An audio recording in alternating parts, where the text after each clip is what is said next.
네, 안녕하세요. 예, 중학교 1학년 과학 1-1 지구계에 대해서 설명해 보도록 하겠습니다. 예, 먼저 우리가 이제 개라고 하는 거를 배우게 되는데, 개라고 하는 것은 이제 시스템이라는 뜻이에요.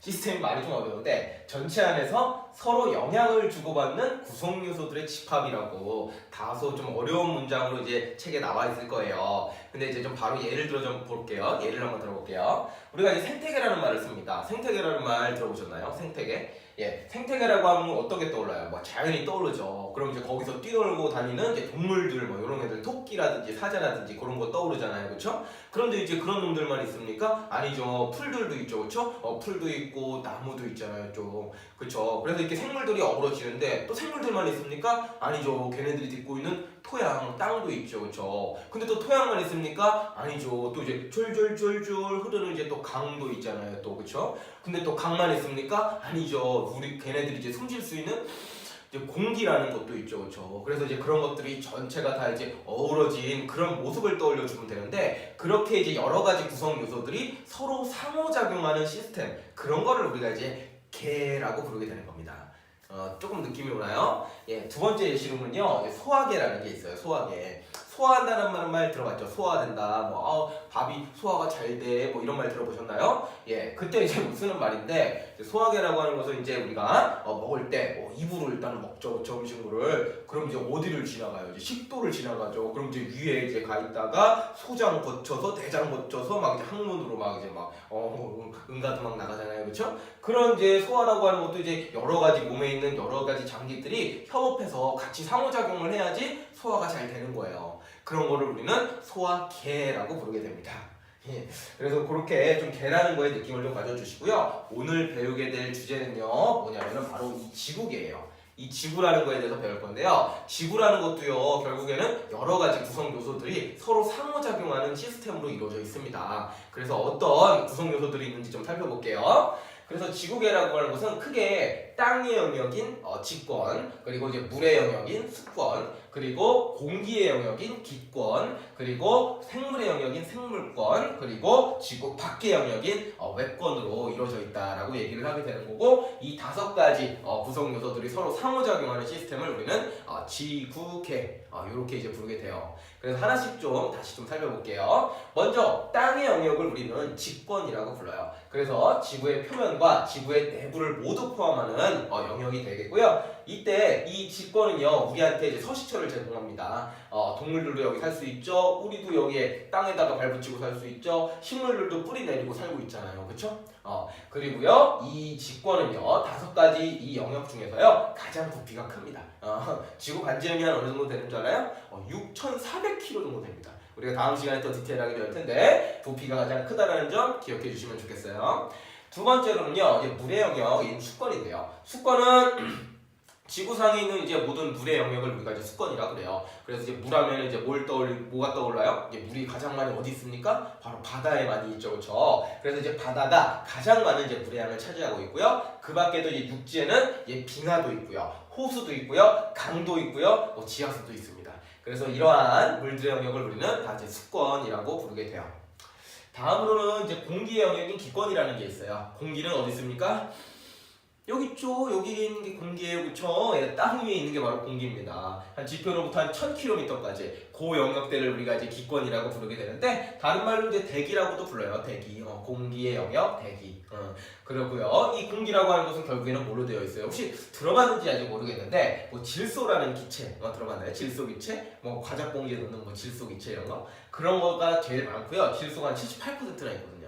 그다음에 혹시 산소는 들어봤죠? 산소. 우리가 이제 호흡할 때 필요한 기체를 우리는 산소라고 불러요. 산소 한 21% 정도 있고요. 그 다음 이제 아르곤, 이건 좀 안 들어봤을 것 같아요. 그래서 아르곤이라는 기체도 있어요. 막 전구 안에 막 들어있는 기체인데, 그런 기체도 있고요. 그 다음에 이산화탄소, 이건 좀 들어봤다, 그쵸? 이산화탄소 기체도 요 기권에 속해 있는 기체들입니다. 그래서 이제 기권이라고 하는 것은 여러 가지 이제 기체들이 존재하는 영역이다, 이렇게 좀 생각을 해주시면 좋겠어요. 자, 그다음 네 번째로 이제 생물권이에요. 생물권은 이제 생물의 영역인데요. 생물들이 살고 있는 데가 어디냐? 지권, 수권, 그리고 기권. 여기 세 가지 영역에 살고 있어요. 그래서 앞서 배웠던 우리가 이제 땅 위에도 살고 있고요. 물 속엔 누가 살아요? 물고기 살죠. 이 물고기들도 살고요. 그 다음에 이제 날려다니는 그 공기 기권에 누가 살아요? 새가 사는 거잖아요, 그렇죠? 새도 이제 살게 되는 거예요. 그래서 이제 생물권은 직권, 수권, 기권에 살고 있더라라고 좀 기억을 해주시면 되겠습니다. 이 생물권은 이제 생명과학이라는 파트에서 우리가 뒤에서도 이제 좀 더 많이 다뤄보도록 해요. 알았죠? 자, 그 다음에 마지막 5번째예요. 자, 외권이라는 영역인데요. 지구 밖의 영역을 우리가 이제 외권이라고 불러요. 그래서 지구 밖에 뭐가 있어요? 지구 밖에 뭐가 있어요? 달도 있죠. 별도 있죠. 그리고 엄청 큰 별, 우리한테 가까운 별, 태양도 있습니다. 그렇죠? 그래서 태양은 선생님이 보통 이제 그 영어로 하면 sun이잖아요. 그래서 이제 S라고 쓰고 이제 동그라미 표시하는 식으로 많이 그리거든요. 그래서 이제 얘네들한테도 이제 영향을 우리가 받아요. 그래서 우리는 이 지구 밖의 영역을 외권이라고 부릅니다. 그 다음에 생물권하고 같이 좀 얘기를 하면은 외권에는 아직까지는 우리가 생명체를 발견한 적이 없거든요. 그래서 외권에는 생물권이 존재하지 않습니다. 예, 그 점 하나 좀 챙겨두시면 좋겠습니다. 자, 그래서 5가지 지구계를 구성하는 5가지 구성 요소들에 대해 배워봤는데요. 얘네 5가지 일단 이름들은 좀 기억을 해줘야 돼요. 그리고 딱 하면은 이미지가 딱 하고 좀 떠올라 주셔야 됩니다. 직권 그럼 땅의 영역, 수권 그러면 물의 영역, 기권 그러면 공기의 영역, 생물권 거두면 생명체들의 영역, 그 다음에 외권 하면은 지구 바깥의 영역. 이렇게 좀 이미지화를 딱딱딱딱 해주시면 좋겠습니다. 그 다음에 요 이제 5가지 이제 구성 요소들이 서로 밀접하게 이제 상호작용을 해요. 그래서 그 예시들이 굉장히 많은데 몇 가지만 좀 준비를 해봤어요. 그래서 생물권이 좀 중간에 놓고요. 위쪽에 기권, 직권, 수권, 외권 이렇게 이제 5가지 영역을 내가 해놨는데요. 요 5가지 영역들이 서로 이제 영향을 주고받습니다. 그 간단한 몇 가지 예시 좀 살펴볼게요. 먼저 직권하고 기권이에요. 직권 땅의 영역하고 이제 공기 영역인데 여기는 이제 화산 폭발이라는 걸로 연결을 지을 수가 있습니다. 화산이 어디서 터져요? 땅에서 터집니다. 그렇죠? 뻥 터집니다. 그럼 용암 튀어나오죠. 그 다음에 또 뭐도 나와요? 이산화탄소 기체가 많이 나와요. 수증기도 많이 나오고요. 그래서 이제 그런 기체들이 공기 영역으로 이제 들어갈 수가 있습니다. 그래서 이제 서로 영향을 주고받는다라는 얘기가 되겠고요. 자, 그 다음에는요, 기권하고 생물권 한번 볼까요? 기권하고 생물권 이렇게 시계 방향으로 한번 돌아가면서 볼 거예요. 기권하고 생물권 같은 경우에는 뭐가 있습니까? 이게 생물은 우리 생각하면 돼요. 우리하고 이제 식물들 생각하시면 돼요. 동물, 식물. 기권은 공기죠. 그래서 이 기권에서 중요한 기체들을 생물권한테 제공을 해줍니다. 어떤 기체? 산소라는 거를 제공해줘요. 그럼 우린 그걸 가지고 숨을 쉴 수가 있는 거예요. 아시겠나요? 우리가 이제 숨을 쉬는데 정말로 필요한 기체들을 바로 이 기권이 제공을 해주죠. 또한 여기 광합성이라고 좀 다소 어려운 말을 썼는데 광합성이라는 말 혹시 들어보셨나요? 광합성은 이제 초록색깔의 식물들이 양분을 합성하는 그러한 방식을 우리가 이제 광합성이라고 그래요. 근데 이때 진짜로 필요한 기체가 중요한 기체가 뭐냐면은 바로 이산화탄소라는 기체입니다. 그래서 이제 공기 중에 있는 떠있는 이산화탄소 그거를 이용을 해서 식물들은 햇볕을 쬐면서 뭘 하게 되는 거예요? 광합성을 해요. 광합성을 해서 열매를 맺기도 하고요. 뭐 쌀 이런 게 열매예요. 과일을 맺기도 하고요. 말인 뭐 고구마라든지 감자라든지 그런 것들을 이제 만들어내게 되고 그걸 또 우리가 먹는 겁니다. 그래서 이제 굉장히 중요한 반응인데요. 광합성 좀 기억해 주세요. 이산화탄소 정확히 말하면 이산화탄소하고 물까지 같이 이용을 해요. 걔네 둘을 이용해서 햇빛 쬐면은 뭔가 먹거리를 만들어낸다. 이렇게 좀 기억을 해주시면 좋겠습니다. 자, 그 다음에 기권과 수권의 상호작용 한번 볼게요. 이 과정에서는 우리가 태풍으로 연결 지을 수 있는데 태풍이라는 게 뭐예요? 바람이 그냥 막 이렇게 소용돌이 치는 거 아닙니까? 그렇죠? 그래서 보통 어디서 만들어지죠? 이 태풍이 바다 한가운데서 많이 만들어져요. 그래서 이제 바닷물이 가열이 되면서 걔네가 올라오면서 소용돌이 치면서 엄청 큰 바람을 만들어내게 됩니다. 그걸 우리 태풍이라고 그래요. 그래서 이제 바닷물이 결국에는 이제 공기 중으로 올라가가지고 증발되면 올라가죠. 그러면서 이제 기권에서 소용돌이 치기 때문에 이 기권과 수권을 우리는 태풍으로 좀 연결 지어볼 수가 있고요. 자, 그 다음에 생물권과 수권이에요. 생물권과 수권은 이제 수권이 보통 생물권한테 물 속에 사는 물고기들 생각하시면 돼요. 물 속에 사는 물고기들한테 서식처를 제공을 해줍니다. 그리고 이 수권, 강물 이런 거를 우리가 또 이제 우리 사람들이요. 그런 우리 사람들이 강물이나 또 호수물 이런 걸 이용을 해서 맨날 마시죠. 그쵸? 물 안 먹으면 목말라갖고 이제 큰일 나잖아요. 여러분들 맨날 수업 시간에 선생님 저 물 좀 안 먹고 올게요. 맨날 그러잖아요. 그쵸? 그 물을 우리한테 제공을 해줍니다.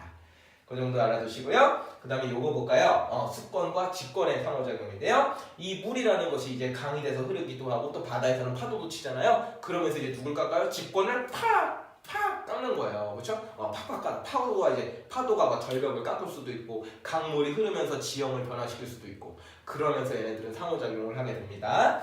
그 다음에 이제 직권하고 생물권이에요. 직권하고 생물권 같은 경우도 직권이 이제 동물들한테 이제 뭘 해줘요? 서식처를 제공해줘요. 이게 되게 중요한 거예요. 우리가 이제 디딜 때가 있어야죠, 그렇죠? 서식처를 제공해주고, 그 다음 식물 같은 경우에는 이제 땅에다가 이제 뿌리 내린 다음에 이제 양분을 쭉쭉 빨아들이면서 이제 자기가 쭉쭉 성장을 하게 되잖아요. 오케이? 그런 식으로 이제 서로 영향을 주고받습니다. 자, 마지막으로 이제 기권하고 매권 같은 거 보실 텐데 여기 내가 유성이라는 말을 좀 썼습니다. 여러분들이 이거 일반적으로는 뭐라고 많이 얘기를 하냐면은 이제 별똥별이 떨어진다 뭐 이런 식으로 많이 얘기를 하게 돼요. 그래서 이제 우리가 하늘을 쳐다보고 있으면 가끔씩 이제 삐용 뭐 이럽니다. 소리는 물론 제가 입으로 낸 소리예요. 그래서 가끔씩 이제 뭐 별이 떨어지는 것처럼 보이는데 사실은 별이 떨어지는 게 아니라 우주 밖에 있는 지구 밖에 있는 우주 공간에서 떠돌던 먼지라든지 작동한 암석들이 떨어지는 거예요. 지구 쪽으로 떨어지다가 요 그림 한번 볼까요? 지구 쪽으로 떨어지다가 공기에 질소, 산소 이런 것들이 많다 그랬잖아요. 공기에 있는 얘네들이랑 이제 충돌을 하게 됩니다. 충돌을 하면 마찰이 생기면서 열이 나면서 얘가 타요. 밝게 빛나면서 탑니다. 그거를 우리는 이제 잠깐 보게 되는 거예요. 그래서 실질적으로 이 유성이라고 하는 것은 뭐 별똥별처럼 뭐 별이 떨어진다라고 생각하시면 안 돼요. 별은 태양 같은 게 그 별입니다. 이거 떨어지면 여러분들 일이 아니라 저희도 그냥 지구 전체가 끝납니다. 그래서 이 별 떨어지는 게 아니라 조그만 우주에 돌아다니는 이제 조그만 암석이라든지 먼지 그런 것들이 공기하고 마찰을 하면서 타는 현상이다. 그렇게 기억해 주시기 바라고요. 그것이 바로 기권과 외권 사이의 상호작용이다라고 기억을 해주시면 됩니다. 자, 물론 이 밖에도 이제 예시들이 굉장히 많을 거예요. 그래서 이제 여러 가지 여러분들이 여태껏 살아오면서 관찰했던 어떤 자연 현상들을 여기에 상호작용하고 좀 연관 지어보는 그런 그 학습을 좀 해주시면은 되겠습니다. 좀 어떻게 보면 좀 헷갈릴 수도 있는데 그래서 차근차근 한번 잘 생각을 해보세요. 아시겠죠? 자, 그렇게 해서 지구계 수업은요 여기까지 하고 마무리 짓도록 하겠습니다. 네, 안녕하세요. 중학교 1학년 과학 1-2 직권의 구조에 대해서 살펴보도록 하겠습니다. 자, 먼저 이제 직권이에요. 그래서 땅의 영역에 대한 얘기를 할 건데 걔네들이 이제 어떻게 생겼는지, 지구 내부가 어떻게 생겼는지 그런 얘기들을 좀 해볼 겁니다. 자, 그래서 먼저 지구 내부를 우리가 조사를 해야 되는데 그 방법에 대해서 먼저 좀 살펴보도록 하겠습니다. 방법을 우리가 크게 두 가지로 나눠서 생각을 해요. 직접적인 방법하고 간접적인 방법으로요. 그래서 먼저 직접적인 방법부터 좀 살펴보겠습니다. 이 직접적인 방법이라고 하는 것은 그 말 안에 이게 힌트가 있죠. 저 직접 확인하는 거예요. 그러려면 어떻게 해야 되겠어요? 직접 지구 내부를 들어가 봐야죠. 그렇죠? 땅을 파봐야 됩니다. 그렇죠? 그게 가장 이제 직접적인 방법이고 어떻게 보면 가장 확실한 방법이 될 수가 있어요. 그런 방법을 우리는 뭐라고 부르냐면은 시추라고 부릅니다. 시추라고 불러요. 그래서 땅을 파보는 건데 이 땅 파는 게 생각보다 그렇게 쉬운 일은 아닙니다. 이 지구의 반지름이 총 6,400km 정도 돼요. 감이 잘 안 오시죠? 그러니까 엄청 깊어요. 하여튼 엄청 깊은데 우리가 땅 파기 기술이 그렇게 아직 뛰어나지 못해요. 그래서 우리는 한 10km 정도밖에 못 파요. 그러니까 뭐 예를 들어 지구가 있다만 하면은 거기 손톱으로 긁는 정도밖에 못 팝니다. 그래서 이제 가장 확실한 방법이긴 한데 그게 사실 현실적으로는 좀 쉽지 않은 일이다. 그래서 이걸로는 지구 내부를 알아내는 데는 한계가 있다. 그렇게 좀 이해를 해주시면 되겠고요. 그다음에 두 번째로는 이제 화산 분출물 조사가 있습니다. 화산 분출물. 땅 속에도 화산이 뽕 하고 터졌어요. 그럼 이제 땅 속에 있는 물질들이 나올 거 아니에요, 그렇죠? 그럼 그 땅 속에서 뭐가 나왔나 이렇게 살펴보면은 우리가 또 이제 지구 내부가 어떻게 생겼나 그런 것도 알 수가 있습니다. 자, 그런데 이제 또 화산도 이제 뭐 지구 깊숙한 곳에서부터 막 뻥 하고 튀어나온 건 아니고 겉에서 조금 뻥뻥 튀어나오는 거예요. 지구 전체적인 입장으로 봤을 때는. 그렇기 때문에 이제 화산 분출물 조사로도 좀 한계치가 있고요.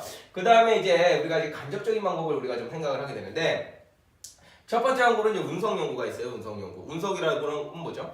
밖에서 이제 날라오는 거예요. 지구 밖에서 뭔가 이제 그 돌덩어리가 떨어진 거를 우리가 이제 운석이라고 부르게 되는데 그 운석이라는 것이 어떤 다른 뭐 행성이 폭발해서 만들어졌을 수도 있고 아니면은 지구 초창기 때 지구가 되지 못하고 우주를 떠돌던 그런 암석이 지구에 떨어질 수도 있어요. 그래서 혹시나 정말로 우연찮게 지구 내부랑 비슷한 물질로 된 운석이 떨어지지 않을까 그런 기대를 하면서 연구하는 방법을 우리는 이제 운석 연구라고 부릅니다.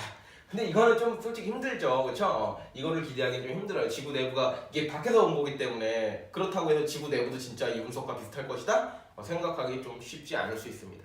그래서 우리가 오늘 가장 중요스럽게 좀 알아줘야 될 방법은 뭐냐? 바로 이 지진파 분석이 되겠습니다. 지진파 분석. 실질적으로 간접적인 방법이긴 하지만 이 지진파 분석을 통해서 우리가 지구 내부를 그래도 꽤 정확하게 우리가 지금 분석을 하고 있어요. 지진파 분석이라고 하는 건 뭐냐면은 일단은 지진이 일어나면은요 뭔가 이제 파동 형태로 주변에 그 지진의 에너지가 전달이 되게 되어 있거든요. 그래서 지진이 어디서 뭐 경주에서 일어났어요. 그럼 이제 서울까지도 그 지진의 그 땅의 흔들림이 서울까지도 막 전달이 되죠. 덜덜덜덜 막 이렇게요, 그렇죠? 그래서 그런 거를 우리가 이제 지진파라고 부르게 되는데 지구에서도요 이제 하루 동안에도 지금 크고 작은 지진들은 이제 꽤 많이 발생을 해요. 이제 뉴스에는 좀 안 나올 뿐이지만. 그래서 이제 그런 자잘한 이제 지진들을 갖다가 정밀하게 이제 분석을 합니다. 전 세계적으로요. 오케이? 그러면 만약에 여기서 지진이 일어났어요. 그럼 그 지진파가 여기도 전체적으로 이제 전달이 돼요. 미약하게나마 뭐 피해가 입을 정도는 아니고. 그럼 이제 그런 거를 분석을 해보면은 이 지진파라는 게 갑자기 뭐 빨라질 때도 있고 뭐 느려질 때도 있습니다. 그리고 막 통과할 때도 있고 통과하지 못할 때도 있어요. 지구 내부를 통과를 할 때. 그쵸? 그거를 통해 가지고 우리가 지구 내부라고 하는 것은 이제 물질이 뭔가 조금 뭐 빽빽한 데도 있고 듬성듬성한 데도 있고 뭔가 흐물흐물한 데도 있고 뭐 이런 식으로 조금 다양한 어떤 층상 구조를 나타내지 않을까? 이렇게 지금 우리가 추정을 하고 있습니다. 아시겠나요? 그래서 이 지진파 분석이 여기 지구 내부 조사 방법 중에서 뭐라고 아셔야 되냐면요. 가장 효과적인 방법이다. 좀 이런 식으로 좀 기억을 좀 해주셔야 돼요. 가장 효과적인 방법이다. 그래 아무도 아직은 못 들어가 봤어요. 그렇지만 이제 이 방법으로 우리는 가장 효과적으로 지구 내부를 조사를 했습니다. 예, 이제 해야 되는 게 아니라 했습니다. 예, 그렇게 좀 알아두시고요. 그 한 결과가 이거예요. 그 한 결과가 이겁니다. 그래서 지구 내부는 이제 이렇게 생겼거니 우리가 이제 추정하고 있는데요. 지진파 분석을 통해서 맨 위에서부터 한번 생각을 해볼게요.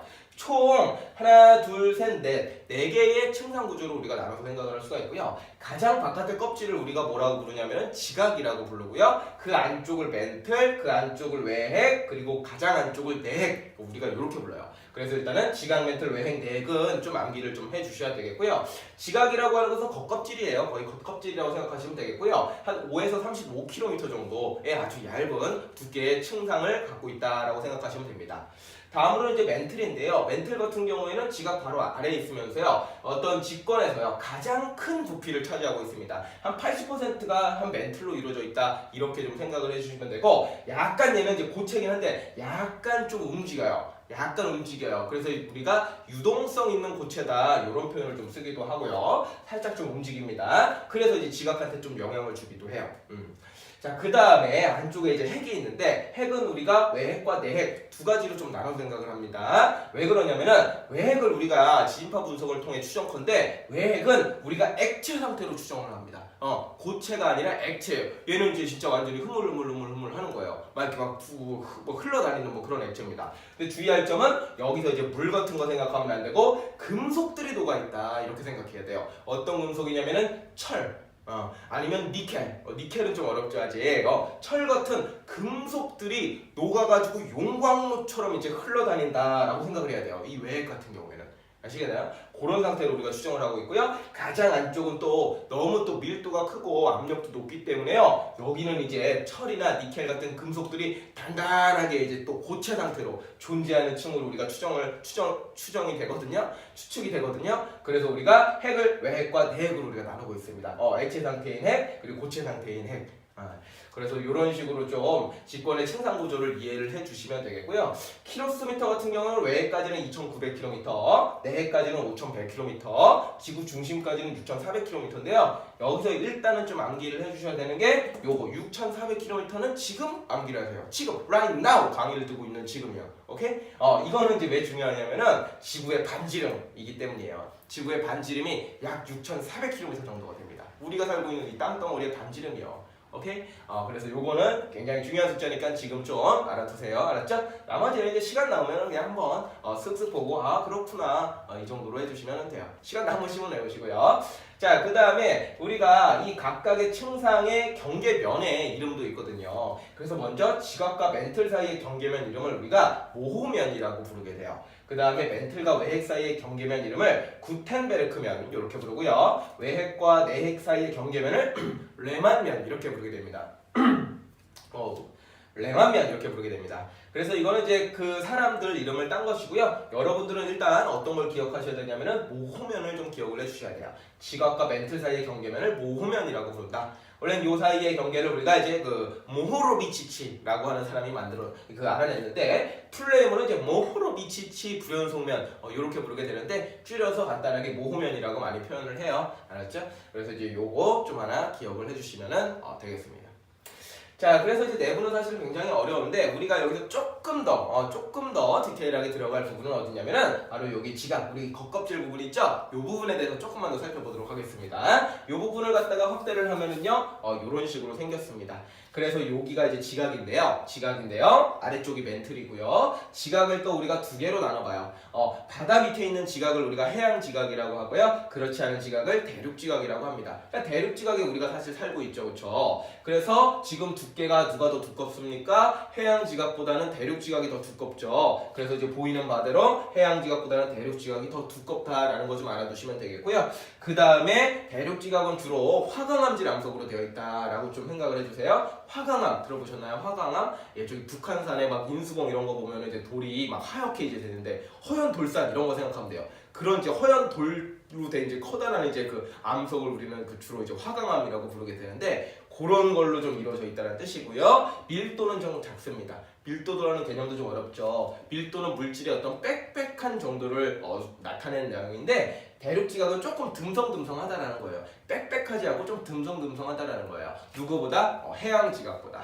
그래서 이제 해양 지각은 밀도가 좀 큽니다. 쫙 압축이 되어 있어갖고 뭔가 빽빽해요. 밀도가 좀 높아요. 뭔가 좀 빽빽해요. 그렇게 좀 알아두시면 되겠고 주로 현무암질 암석으로 되어 있습니다. 현무암이라는 말은 좀 들어봤죠. 어디 가면 많아요? 제주도 가면 많죠. 제주도에 이제 막 돌 하루방 있으면 구멍이 숭숭숭숭 나 있잖아요. 그런 거를 우리가 이제 현무암이라고 부르게 됩니다. 그래서 간단한 특징들이니까 이 정도는 좀 알아두시고요. 그 다음에 이 아래쪽이 멘틀이라 그랬죠, 그렇죠? 그럼 이제 지각과 멘틀 사이의 경계면을 우리가 뭐라고 부른다? 모호면. 오케이? 이렇게 해서 이 그림 알아두시면 됩니다. 지구과학 파트는요, 보통 문제가 뭐 여기가 A, B, C, D 이렇게 나와 있어요. 그래서 얘는 누구고 골라라. 특징은 뭐냐, 갈라타게. 그 다음에 여기도 뭐 A, B, C 뭐 이렇게 나와 있어요. 그 다음에 이제 얘네들은 누구냐, 특징은 어떠냐 이런 식으로 간략하게 물어보는 것이기 때문에 그림과 같이 각각의 명칭들을 잘 기억하시면은 문제 푸는데 크게 어려운 점은 없을 겁니다. 예, 그래서 중학교 1학년 과학 1-2 직본의 구조 수업은요 여기까지 하도록 하겠습니다.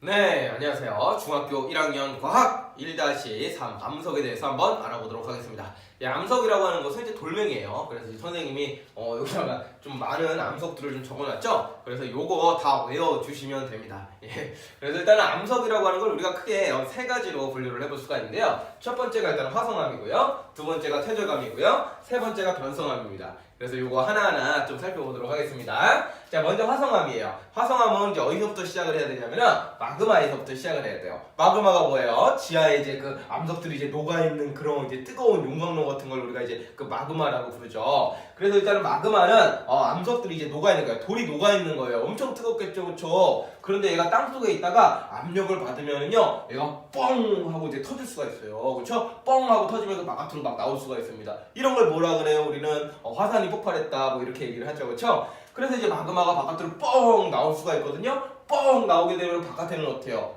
줄줄줄줄 흘러내리다가 바깥에는 차갑잖아요, 그렇죠? 그러니까 얘가 빠르게 식습니다. 빠르게 식으면서요, 얘가 단단하게 굳어져요. 그럼 그게 뭐가 돼요? 암석이 됩니다. 그래서 이제 마그마가 빠르게 식어가지고 암석이 된 거를 우리가 이제 화산암이라고 불러요. 그 다음에 이 화산암에는 종류는요, 우리가 또 현무암, 안산암, 유문암 이렇게 또 세 가지로 또 나누게 됩니다. 바깥에서 식는데 얘네들의 이제 밝기에 따라서 우리가 세 가지로 나누게 돼요. 그래서 왼쪽에 있는 현무암부터 얘가 제일 좀 어두컴컴해. 그러니까 좀 시커멓고요. 그 다음에 유문암 쪽으로 갈수록 좀 밝습니다. 색깔이. 그래서 이제 밝기에 따라서 현무암, 안산암, 유문암 이렇게 우리가 세 가지로 나누게 될 수가 있고요. 지표에서 얘네들을 이제 식었다 그랬어요. 어떻게요? 빠르게 식었다 그랬습니다. 그 다음에요. 지표에서 빠르게 식다 보니까 광물의 결정이요. 큼지막하지 못하고요. 광물의 결정이 굉장히 이제 작게 형성이 됩니다. 광물의 결정이라는 건 또 뭐냐? 암석을 이루고 있는 작은 알갱이라고 생각을 하시면 돼요.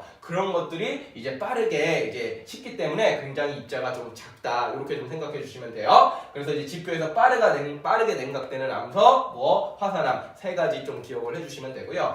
한편으로는요, 이 마그마가 싹 다 튀어나오진 않을 수도 있어요. 안쪽에서 머물다가 천천히 식어버릴 수도 있습니다. 천천히 식어버리면서 만들어진 암석을 우리는 뭐라고 불러요? 심성암이라고 불러요. 그래서 심성암은요, 지하 깊은 곳에서 천천히 냉각이 돼요. 그래서 천천히 냉각이 되면서 광물 입자가 크게 성장을 할 수가 있거든요. 좀 어려운 말이죠. 크게 성장을 할 수도 있어서 이 심성암을 이루고 있는 광물의 입자 알갱이들은 좀 이제 큼직큼직하다. 이렇게 기억해 주시면 되겠고, 얘네들도 우리가 밝기에 따라서 어둡냐 밝냐 이런 거에 따라서 반려암, 섬로감, 화강암 이렇게 이제 세 가지로 우리가 나눠서 생각을 할 수가 있습니다. 반려암이 좀 어두운 거고요. 화강암 쪽이 좀 밝은 겁니다. 그래서 이렇게 이제 3인방 기억해 주시고, 마그마가 바깥에 나와가지고 빠르게 식은 화산암과 지하 깊은 곳에서 천천히 식어서 만들어진 심성암, 얘네 둘을 합쳐서 우리는 뭐라고 불러요? 화성암이라고 부르게 됩니다. 그래서 이제 마그마 때문에 만들어진 암석들이라고 해서 우리가 이제 화성암 이렇게 부르게 되는 거예요.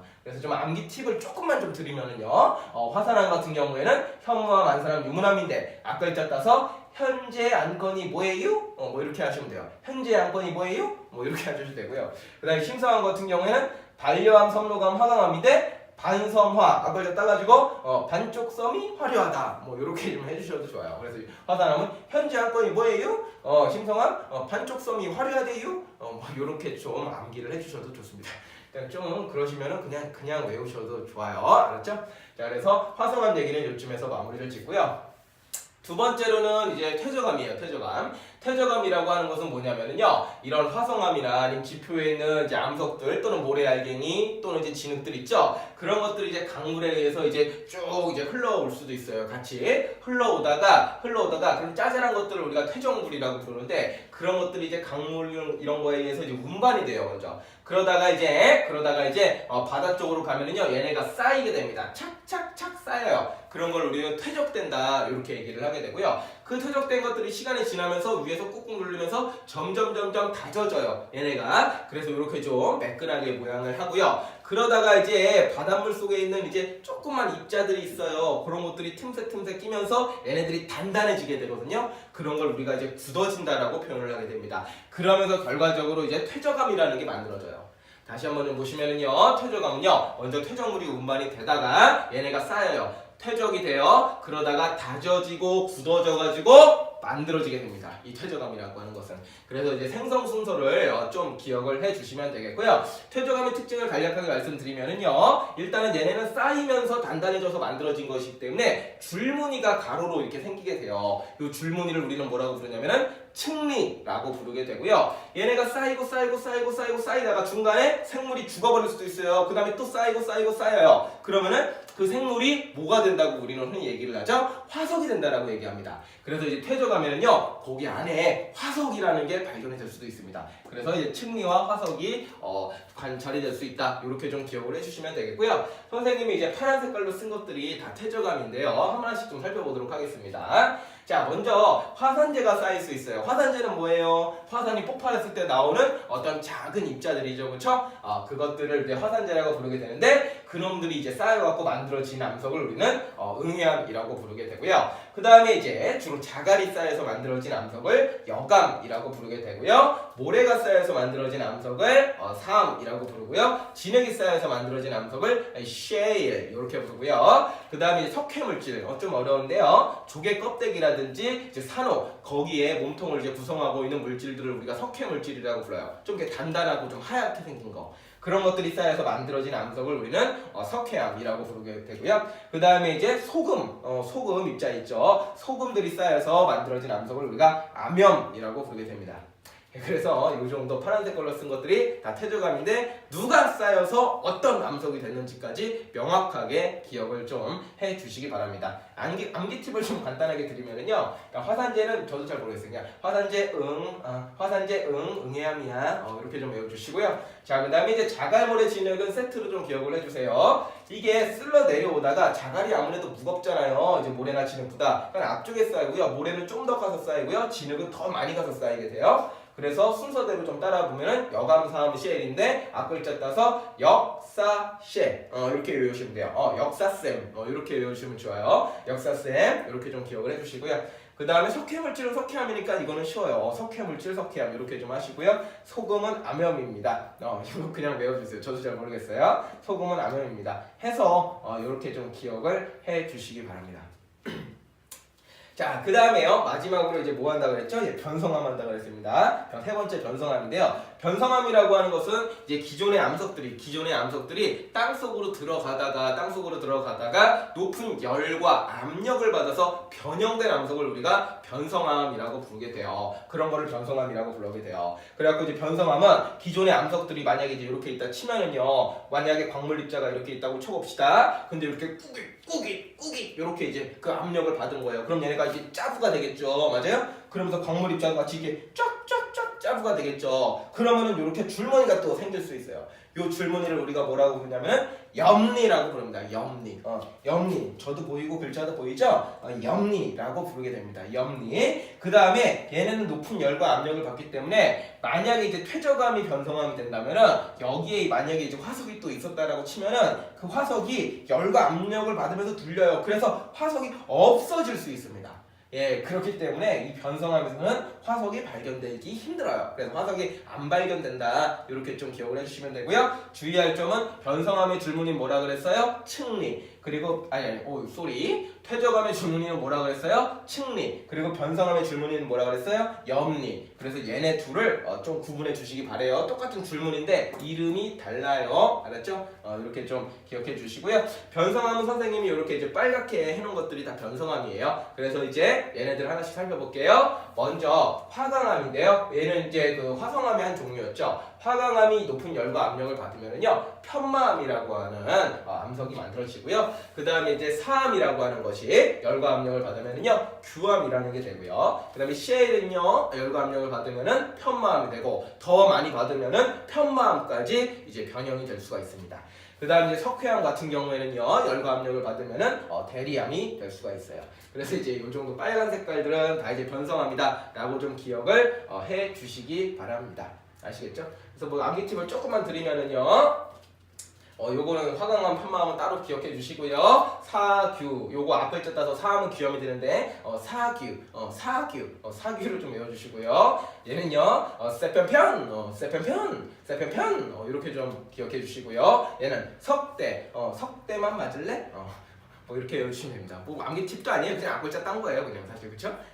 그래서 일단은 이게 좀 암기가 잘 안 될 수도 있는데 그래도 외워주셔야지 뭐 문제를 풀 수가 있습니다. 그러니까 꼭 좀 암기를 해주시기 바랍니다. 그래서 우리가 총 3종류의 그 암석을 배워봤어요. 화성암, 퇴적암, 변성암. 요거 3가지 배워봤는데 얘네들 이제 구분이 왜 되는 거예요? 왜 이렇게 3개로 나눴겠습니까? 생성 과정이 다르죠, 그렇죠? 생성 과정이 달라요. 그래서 화성암 같은 경우에는 마그마가 식어서 만들어진 거고, 퇴적암이라고 하는 것은 이제 퇴적물이 이제 다져지고 굳어져서 만들어진 거고, 그 다음에 변성암 같은 경우에는 기존의 암석이 열과 압력을 받아서 만들어진 겁니다. 그래서 생성 과정에 따라서 우리가 화성암, 퇴적암, 변성암으로 나눈다라는 거를 좀 기억을 해주시고 여기에 있는 암석들을 싹 다 암기를 해주시기 바랍니다. 예. 자, 그 다음에 마지막으로요, 이런 얘기도 좀 해볼게요. 얘네들이 한 번 암석이 만들어지고 그냥 가만히 천년만년 있는 게 아니라요, 얘네들이요 서로 이제 돌고 돌 수가 있습니다. 예를 들어서요, 화성암 같은 경우에 뭐 화산암에 현무암, 안산암, 유문암 이런 것들이 있는데, 이런 게 이제 지표에 땅 위에 오랫동안 노출이 되다 보면 풍화 침식을 받을 수 있어요. 막 깎이고 막 부서지고 막 그럴 수 있단 말이에요. 그럼 그놈들이 다시 퇴적물이 돼가지고 퇴적이 되고 다져지고 굳어져갖고 이 화성암들이 퇴적암이 될 수가 있습니다. 오케이? 화성암이 퇴적암이 될 수가 있고요. 그 다음에 이 퇴적된 암석들은요, 방금도 얘기했지만 얘네 짝꿍 같이 기억해야 돼요. 이 퇴적암들이 다시 열과 압력을 받아서 변성암이 될 수도 있고요. 그 다음에 이 변성암이 다시 또 지표로 드러나서 풍화 침식을 받으면 퇴적암이 될 수도 있어요. 퇴적물이 돼가지고 다시. 그래서 이렇게 돌 수가 있고, 그 다음에 이제 땅 속에 있는 것들이 열과 압력을 받아서 녹아버리면은 마그마가 될 수도 있습니다. 마그마가 돼가지고 다시 또 폭발을 해가지고 화성암이 될 수도 있어요. 그쵸? 화성암이 다시 퇴적암도 될 수도 있고, 변성암이 될 수도 있고, 변성암이 다시 화성암이 될 수도 있고요, 퇴적암이 될 수도 있고, 이런 거를 우리가 이제 뭐라고 부르느냐? 암석이 순환된다라고 얘기를 해요. 그래서 이제 요거는 이제 뭐 쭉쭉 읽어보시면 이제 이해가 되실 거예요. 그래서 이제 일단은 암석들을 명확하게 조금 화성암, 퇴적암, 변성암 세 종류에 해당하는 것들이 누군지 기억을 해주시고, 얘네들이 끊임없이 순환을 하고 있다. 현재 진행형이다. 이렇게 조금 기억을 해주시면 좋겠습니다. 일단 암기가 좀 우선이겠죠, 그렇죠? 네, 그래서 이번 파트는 이렇게 수업을 마무리 짓도록 하겠습니다. 네, 안녕하세요. 중학교 1학년 과학 1-4 광물에 대해서 한번 알아보도록 하겠습니다. 예, 광물이라고 하는 것은요, 일단은 작은 어떤 알갱이들을 우리가 얘기를 하게 되는데, 먼저 일단 지각의 구성과 관련해서 알아보도록 하겠습니다. 우리가 이제 지각이라고 하는 것을요, 지각이라고 하는 것을 우리가 지구를 둘러싸고 있는 얇은 이제 껍질이라고 배웠습니다. 그 다음에 이제 그 지각을 이루고 있는 것은 바로 무엇입니까? 암석이 되겠습니다. 그래서 이제 지각이라는 게 이제 뭘로 되어 있느냐? 돌멩이로 되어 있다, 그런 거예요. 그래서 이제 앞 시간에 우리가 암석에 대해서 배워봤습니다. 화성암하고 퇴적암하고 변성암, 이러한 이제 암석들로 되어 있다라는 것인데요. 이번 시간에는 그 암석들은 또 이제 무엇으로 이루어져 있겠느냐에 대한 얘기를 좀 해볼 거예요. 그래서 이제 암석들은요, 더 작은 알갱이로 이루어져 있게 되는데, 그 더 작은 알갱이를 우리는 무엇이라고 합니까? 바로 광물이라고 부르게 됩니다. 그래서 이제 광물에는 굉장히 많이 있어요. 뭐 장석, 석영, 휘석, 갑점석, 흑음목, 감람석 등등등등등 굉장히 이제 많이 있습니다. 한 이제 수천 가지 종류가 지금 있다라고 알려져 있고요. 계속 추가적으로 또 새로운 것들이 발견되고 있는 추세예요. 그런데 그 중에서도요, 광물들이 이제 하나의 암석을 이룰 때 골고루 이루고 있는 건 아니고요. 거의 한 이제 그 몇 가지 한 30종류 정도 되는 그러한 이제 광물들이 그 암석의 대다수를 차지하고 있다는 걸 또 알아냅니다. 그래갖고요, 우리는 주요한 그 암석의 대다수를 차지하고 있는 그 주요한 몇 가지 광물들을 조암 광물이라고 하는데, 우리는 중학교 1학년 수준이니까 그 중에서도 한 6가지 정도만 기억을 해주시면 돼요. 그래서 장석, 석영, 휘석, 각성석, 흑음목, 감람석이라고 하는 요놈들이 이제 암석들의 대다수의 이제 부피를 차지하고 있는 주요한 조암 광물이다. 이렇게 좀 따로 묶어서 기억을 해주시면 좋겠습니다. 예, 그래서 요거 좀 하나 기억해 주시고요. 지금 뭐 여기는 그림이 없지만 교과서라든지 문제집 보시면은 이제 그림들이 이제 사진 자료로 좀 있을 겁니다. 그래서 이제 그것과하고 같이 매칭해서 좀 기억을 해 주시면은 좋겠어요. 자, 다음으로는요, 광물의 특성인데요. 광물이 수천 가지가 있다고 했습니다. 그쵸? 그래서 그 광물들을 이제 학자들이 분류를 좀 하고 싶어요. 그쵸? 뭐 밝은 거, 어두운 거, 뭐 단단한 거, 뭐 말랑말랑한 거, 뭐 이런 식으로 우리가 이제 그 나누고 싶은데, 그러한 나누는 기준들을 세워야 될 거 아닙니까? 그쵸? 그래서 그 나누는 기준을 통해서 우리는요, 광물들을 분류를 하게 되는 거예요. 그래서 겉보기 색이라든지, 아니면은 뭐 좋은 색이라든지, 아니면은 이제 단단한 정도의 굵기라든지, 아니면은 뭐 염산하고 반응하는지, 아니면은 자석의 성질이 있는지, 뭐 이런 등등의 기준을 마련을 해놓고 우리는 이제 요거를 광물의 특성이라고 부릅니다. 그리고 이 특성에 맞게끔 우리는 광물을 분류를 하게 되는 겁니다. 그래서 이제 몇 가지들 좀 예시들이 있는데 한번 같이 살펴볼게요. 예를 들어서 첫 번째로 색입니다. 색은요, 겉보기 색이에요. 우리가 겉으로 볼 때 그냥 보이는 색깔, 하얗면 하얗다, 노랗면 노랗다, 뭐 검으면 검다, 이렇게 부르는 색이거든요. 그래서 이런 예시들이 좀 있습니다. 장석하고 석영, 흑음목, 각성석, 휘석, 감람석, 얘네들 다 갖고 와봤는데요. 장석 같은 경우에는 겉보기 색이 보통 흰색이나 아니면 이제 분홍색으로 나타나고요. 석영은 보통 이제 무색으로 나타납니다. 그 다음에 흑음모는 좀 검고요. 각성석은 녹색이나 검은색을 띠고요. 휘석은 녹색이나 검은색을 띠요. 비슷하죠, 색깔이. 그 다음에 감람석 같은 경우에는 황록색을 띠게 됩니다. 그래갖고 우리는요, 얘네가 이제 그 조항 광물이잖아요, 그렇죠? 그래서 얘네부터 우리가 일단 색깔을 좀 살펴본 건데, 장석하고 석영은 주로 이제 좀 우리가 밝은색 계열의 광물이라고 부르고요. 그 다음에 흑음목, 각성석, 휘석, 감람석 같은 경우에는 우리가 주로 이제 어두운 색의 광물이다, 이렇게 좀 얘기를 하게 됩니다. 그래서 이제 얘네를 많이 포함한 암석은 좀 밝게 보이고, 얘네를 많이 포함한 암석은 좀 검게 보이는 거예요. 오케이? 그렇게 좀 이해를 해주시면 되겠고요.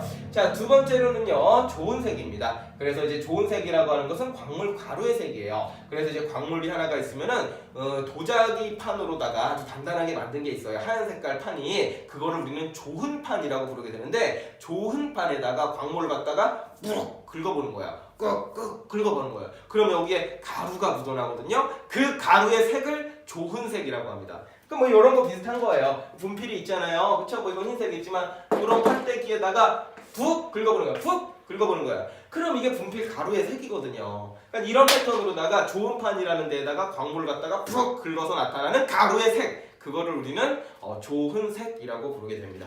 그래가지고 이제 얘를 또 이제 요 정도 가져봤는데, 금하고 황동석하고 황철석이라고 하는 것은 겉보기색, 겉보기색은 노란색이에요. 그런데 요 놈을 갖다가 우리가 좋은 판에다가 긁어봐서 좋은 색을 비교해 보면은요, 밑에 있는 게 좋은 색입니다. 금 같은 경우에는 가루의 색, 좋은 색이 노란색이 나오고요. 황동석 같은 경우에는 녹흑색이 나와요. 녹흑색, 약간 녹색하고 검은색, 어두운 녹색 이렇게 좀 생각해 주시면 좋겠습니다. 그 다음에 황철석 같은 경우에는 겉보기 색은 노랗지만 가루의 색은 검은 색깔이 나옵니다.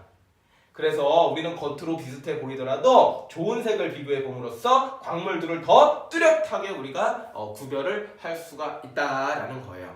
알겠죠? 자, 그 다음에 예를 들어서 흑음모, 자철석, 적철석이라고 하는 놈이 있는데, 얘네들은 겉으로 볼 때는 다 거무튀튀하게 보여요. 검게 보여요. 검은색이란 말이에요. 그런데 얘네를 갖다가 좋은 판에다가 푹 긁어보면은 흑음모 같은 경우에는 흰색 가루가 묻어나오고요. 자철석은 검은색 가루가 묻어나오고요. 적철석은 젓갈색 가루의 색이 묻어나옵니다. 여기 흑음모가 특이하죠. 겉으로 볼 때는 검지만 속에 있는 그 가루의 색깔들은요, 하얀색이 나온다는 겁니다. 그래서 이제 겉보기 색과 좋은 색은 차이가 있을 수 있다는 거 알아두시고요. 요 예시들이 문제로 많이 나와요. 그러니까 이제 요것만 잘 외워주셔도 문제 푸는데 크게 어려움은 없을 겁니다. 자, 그 다음에 세 번째로는요, 굵기입니다. 굵기. 굵기라고 하는 것은 광물의 어떤 단단한 정도를 나타내는 거예요. 그래서 두 개의 광물을 갖다 긁었을 때 긁히지 않는 광물이 있고 긁히는 광물이 있을 겁니다. 그럴 때 긁히지 않는 광물이 더 단단한 겁니다. 긁히는 광물이 더 무른 광물이에요. 좀 이게 약하고 얘가 좀 더 강한 거다. 그렇게 좀 생각해 주시면 되는 거예요. 좀 잘 생각해 보세요. 예를 들어서 A하고 B를 긁었어요. 그런데 A가는 긁히지 않았어요. 그러니까 흠집이 안 났다라는 얘기예요. 근데 B는 막 긁어졌어. 막 흠집이 많이 났다라는 거예요. 그럼 당연히 얘가 단단한 거죠. 그렇죠? 요거는 이제 상식적으로 생각하면은 쉽게 여러분들이 답을 찾을 수 있을 겁니다. 문제도 어렵게 안 나오니까 부등호로 이렇게 체크하면서 여러 가지 뭐 A, B, C, D 있으면은 비교 잘 해주시면 되겠어요. 자, 그 다음에 참고로 요거 하나만 좀 보겠는데요. 모스 굵기계라고 해서요, 어떤 게 광물의 단단한 정도를 순서대로 좀 나열한 게 있어요. 좀 상대적인 나열의 순서인데 1이라고 써있는 게 제일 좀 약한 거고요. 2, 3, 4, 5, 6, 7, 8, 9, 10 해갖고 10으로 갈수록 되게 좀 단단한 거예요. 알겠나요? 뭐 그렇다고 뭐 1보다 10이 10배 뭐 단단하다 그런 뜻은 아니고, 상대적으로 얘는 약하다, 얘는 좀 단단하다, 이렇게 이해를 했을 때 가장 약한 것부터 활석, 석고, 방해석, 형석, 인회석, 정장석, 석영, 황호, 강호, 금강석까지 이건 안 외워도 되고요. 안 외우셔도 되고요. 그냥 저거만 두고 참고만 해주세요. 알겠죠? 그래서 예를 들어서 만약에 이런 게 있다면은 형석하고 예를 들어서 석영하고 이제 긁었다고 해봅시다. 그러면 누가 긁히겠습니까? 약한 게 긁히겠죠? 누가 약합니까? 형석이 약할 거 아니에요. 그러니까 형석이 긁히게 되고요. 석영이 7번이니까 더 단단하죠? 그럼 석영이 긁히지 않는 거예요. 그 정도로 이제 판단을 해주시면 되겠습니다. 아시겠죠? 문제에서는 기본적으로 이제 자료가 제시가 되고 그 다음에 이제 비교하라는 식으로 나오니까 억지로 외울 필요는 없지만 참고로 혹시나 몰라서 일단 적어는 두세요. 이 수업을 듣는 친구들은 적어는 두십시오. 알았죠? 제가 수업 시간에 검사할 겁니다. 예. 자, 그 다음에 넘어갈게요. 네 번째로는 이제 염산 반응이라고 하는 게 있는데, 염산이라고 하는 것은 이제 강한 산성 물질입니다. 강한 산성 물질인데, 아직은 좀 산이라는 개념이 좀 어렵긴 하죠. 우리 위에서 나와요. 위에서 우리가 음식물 먹으면은 위에서 이제 염산이 나와가지고 그 염산이요, 이제 그 세균들을 좀 죽이는 역할도 합니다. 가끔씩 막 이제 속쓰리기도 하잖아요. 밥 안 먹고 이제 막 그냥 굶으면은 그것도 이제 뭐 염산 때문인데, 어쨌든 간에 이제 강한 산성 물질이에요. 강한 산성 물질인데 그거를 갖다가 이제 방해석에다가 뿌려요. 그럼 방해석이 막 거품이 이러면서 부글부글 합니다. 그러면서 기체가 나오거든요. 그때 이산화탄소 기체가 나옵니다. 이런 거를 우리가 이제 염산 반응이라고 하는데 예시가 방해석밖에 없어요. 그러니까 이제 염산 반응을 일으키는 것은 누군가요? 하면은 바로 방해석 체크해 주시면 됩니다. 중학교 1학년 수준이니까 문제 간단하게 나와요. 자, 그 다음에 5번째로는요, 자성에 대한 얘기인데요. 자성은요, 자석의 성질입니다. 자석의 성질이 뭡니까? 뭐 N극과 N극은 밀어내고, N극과 S극은 당기고, S극과 S극은 뭐 밀어내고, 또는 이제 자석 주변에서 쇠붙이가 달라붙고 하는 성질을 우리는 자석의 성질이라고 그러고, 줄여서 자성이라고 부르게 됩니다. 그래서 이것도 예시가 하나예요. 그런 자성을 갖고 있는 광물이 누구냐? 바로 자철석입니다. 그래서 이 자철석에다가 클립이라든지 뭐 압정이라든지 그런 거를 갖다 놓게 되면은 턱 달라붙게 돼요. 그런 거를 이제 자성이 있다라고 얘기를 하는 거예요. 그래서 염산 반응이나 이제 자성은 예시가 하나니까 바로 암기를 해주시고, 붓기라고 하는 것은 자료가 제시가 되면은 잘 비교할 줄 알면 되시는 거고, 얘네들은 그냥 통으로 외워 주셔야 돼요. 그 다음에 요것도 통으로 좀 외워 주셔야 됩니다. 아시겠죠? 문제 풀다 보면 이제 책이나 교과서나 이제 문제집에는 사진 자료 많이 있으니까 그거 보면서 해야지 조금 덜 지겨워요. 그냥 이제 글씨만 좀 나열하면은 저거 뭔가 저거 왜 해야 되나 좀 힘들 수 있죠, 그렇죠? 예, 그렇지만 요 정도는 외워 주셔야지 문제를 잘 풀 수가 있게 됩니다. 예, 갑자기 목이 메네요. 예, 광물 수업은요, 여기까지 하도록 하겠습니다. 네, 안녕하세요. 중학교 1학년 과학 1-5 암석의 풍화와 토양에 대한 얘기를 해보도록 하겠습니다. 자, 먼저 이제 풍화라는 얘기를 좀 살펴볼 건데요. 풍화라고 하는 것은 암석이 오랜 시간에 걸쳐서 잘게 부서지거나 성분이 변하는 현상을 우리가 이제 풍화된다, 이렇게 좀 얘기를 해요. 그래서 이제 풍화라고 하는 것은 암석이 그냥 잘게 부서지는 기계적 풍화라는 게 있고요. 암석의 성분이 변화되는 화학적 풍화라는 게 있습니다. 그래서 먼저 기계적 풍화부터 좀 살펴보겠습니다. 기계적 풍화는 말 그대로 잘게 부서지는 건데요. 물이 어느 작용에 의해서 그런 일이 일어날 수가 있게 됩니다. 예를 들어서 여기 암석이 있어요. 암석이 있는데 비가 내렸어요. 비가 내렸는데 암석 사이사이로 이제 물이 스며들게 되는 거예요. 근데 기온이 낮아지면은 물이 얼어버리겠죠. 그쵸? 근데 이제 물이라고 하는 놈의 성질 중에 어떤 게 있냐면은, 물은 액체 상태가 있다가 이제 얼음이 되면은 이제 고체 상태가 된다라고 얘기를 하는데, 액체 상태가 됐다가 고체 상태가 되면 부피가 빡 하고 커집니다. 신기하죠, 그렇죠? 이게 물의 성질 중에 하나인데, 그래서 암석 사이에 스며든 이 물이요, 기온이 낮아져서 얼어버리게 되면 부피가, 안에서는 이제 조금 이렇게 있었는데 얼어버리면 부피가 빡 커지는 거예요. 근데 이건 암석한테 치명적이거든요. 그래서 암석이, 물이 얼면서 부피가 커지면 암석이 빠지직하고 이렇게 이제 부서져 버리는 거예요. 이런 거를 갖다가 우리는 물이 어느 작용에 의해서 암석이 잘게 부서진다, 기계적 풍화다라고 얘기를 합니다. 알겠나요? 그거 하나 좀 기억해 주시고요. 그 다음에 이제 두 번째로 식물 뿌리에 의한 작용이 있습니다. 식물 뿌리가 처음에는 뭐 예를 들어 이제 암석 여기 틈바구니 사이에 처음에 흙이 조금 있었겠죠, 그렇죠? 흙에다가 이제 씨앗을 받고서는 여기서 조금씩 자라납니다. 자라나다가 처음에는 줄기가 약했겠죠. 뿌리도 약하고요. 그런데 점점 조금씩 성장을 하거든요. 조금씩 성장하면서 그 틈새를 점점 헤집고 가는 거예요. 그러다 보면 언젠가 뿌리가 커지게 될 것이고, 그렇게 커진 뿌리가 결국엔 암석을 빠작 부서뜨려 버릴 수가 있습니다. 그런 거를 우리는 식물 뿌리에 의한 풍화작용이다 라고 얘기를 하고요. 세 번째로는 이제 압력 감소에 대한 얘기가 있어요. 이 암석이라는 게 땅속 밑에 들어가 있을 수 있다가 갑자기 퍽 하고 튀어나올 수 있거든요. 그러면 압력이 감소합니다. 이 압력이라는 게 이제 또 뭔지 모를 수 있는데, 압력이라고 하는 것은 어떤 면적을 꾹 누르는 힘을 우리는 그 압력이라고 부르게 돼요. 그러니까 아무래도 땅속에 들어가 있으면 아무래도 꾹 누르는 압력이 셀 거 아니에요, 그렇죠? 근데 땅속에 퍽 하고 나왔어요. 퍽 하고 나오면 어떻게 돼요? 공기밖에 없으니까 압력이 약해질 거 아니에요, 그렇죠? 압력이 약해지니까 얘가 어떻게 돼요? 땅속에서 때려 꾹 하다가 밖으로 나오면 오 하면서 툭 압력이 약해졌네. 뭐 이럴 거 아니에요, 그렇죠? 근데 얘는 단단한 암석은 이제 고체로 되어 있으니까 얘가 우우 하다가 이게 툭 떨어지는 거예요, 그렇죠? 좀 비유가 좀 사람으로 하니까 좀 잔인하긴 한데, 암석 입장에서는 어떻게 되는 거예요? 압력이 강해졌다가 약해지게 되면은 이게 뚜두둑 하면서 부서지는 거예요. 이런 거를 우리가 이제 압력 감소에 의한 기계적 풍화다, 이렇게 좀 얘기를 하게 됩니다. 자, 그래서 이제 기계적 풍화의 예시 이렇게 그림하고 같이 매칭해서 좀 기억해 주시기 바라고요. 자, 두 번째로는 화학적 풍화예요. 화학적 풍화. 화학적 풍화라고 하는 것은 이제 성분이 변화하는 현상인데 바로 이제 좀 볼게요 예시로. 자, 지하수라는 게 있어요. 지하수라고 하는 것은 땅 속에 흐르는 물이 되겠죠, 그렇죠? 땅 속에 흐르는 물에요 이산화탄소가 많이 포함되어 있다면은 이산화탄소는 좀 한번 들어보셨어요? 이산화탄소? 지하수에 이산화탄소가 많이 들어있다면은요 이 이산화탄소의 성질 중에 또 하나가 석회암이라고 하는 암석을 잘 녹여버립니다. 네, 잘 녹여버려요. 그래서 기온이 높고요. 그 다음에 이제 비가 많이 와요. 강수량이 많다는 건 비가 많이 온다는 뜻이에요. 비가 많이 오게 되면 지하수가요 많이 흐르면서 이 석회암 지대를 갖다가 녹여버릴 수 있습니다. 녹여버리면 어떻게 돼요? 구멍이 뻥 하고 뚫리겠죠? 구멍이 뻥 하고 뚫린 걸 우리가 뭐라고 불러요? 석회동굴이라고 부르게 되는 겁니다. 이제 이런 식으로 이제 풍화가 일어나는 거를 우리는 이제 화학적 풍화라고 얘기를 하게 돼요. 자, 두 번째로는요 산소의 작용인데요. 암석이 외부에 공기 중에 오랫동안 노출되면은요 산소랑 많이 결합을 하게 됩니다.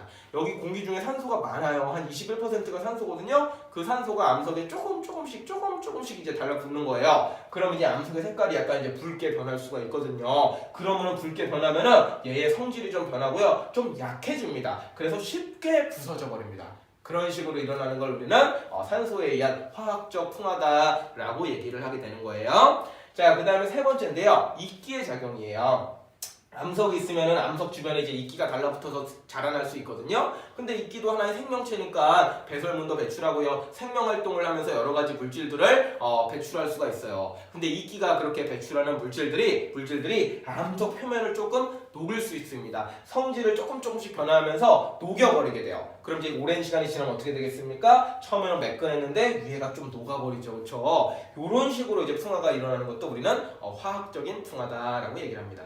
느낌적으로 좀 얘기를 하자면은 기계적 풍화는 뭔가 빠지직 빠드드득 뭐 이런 느낌이라면은 화학적 풍화의 느낌이 어떻게 돼요? 쓱쓱쓱쓱쓱쓱 뽕. 얘는 쓱쓱쓱쓱 푸쉬. 얘는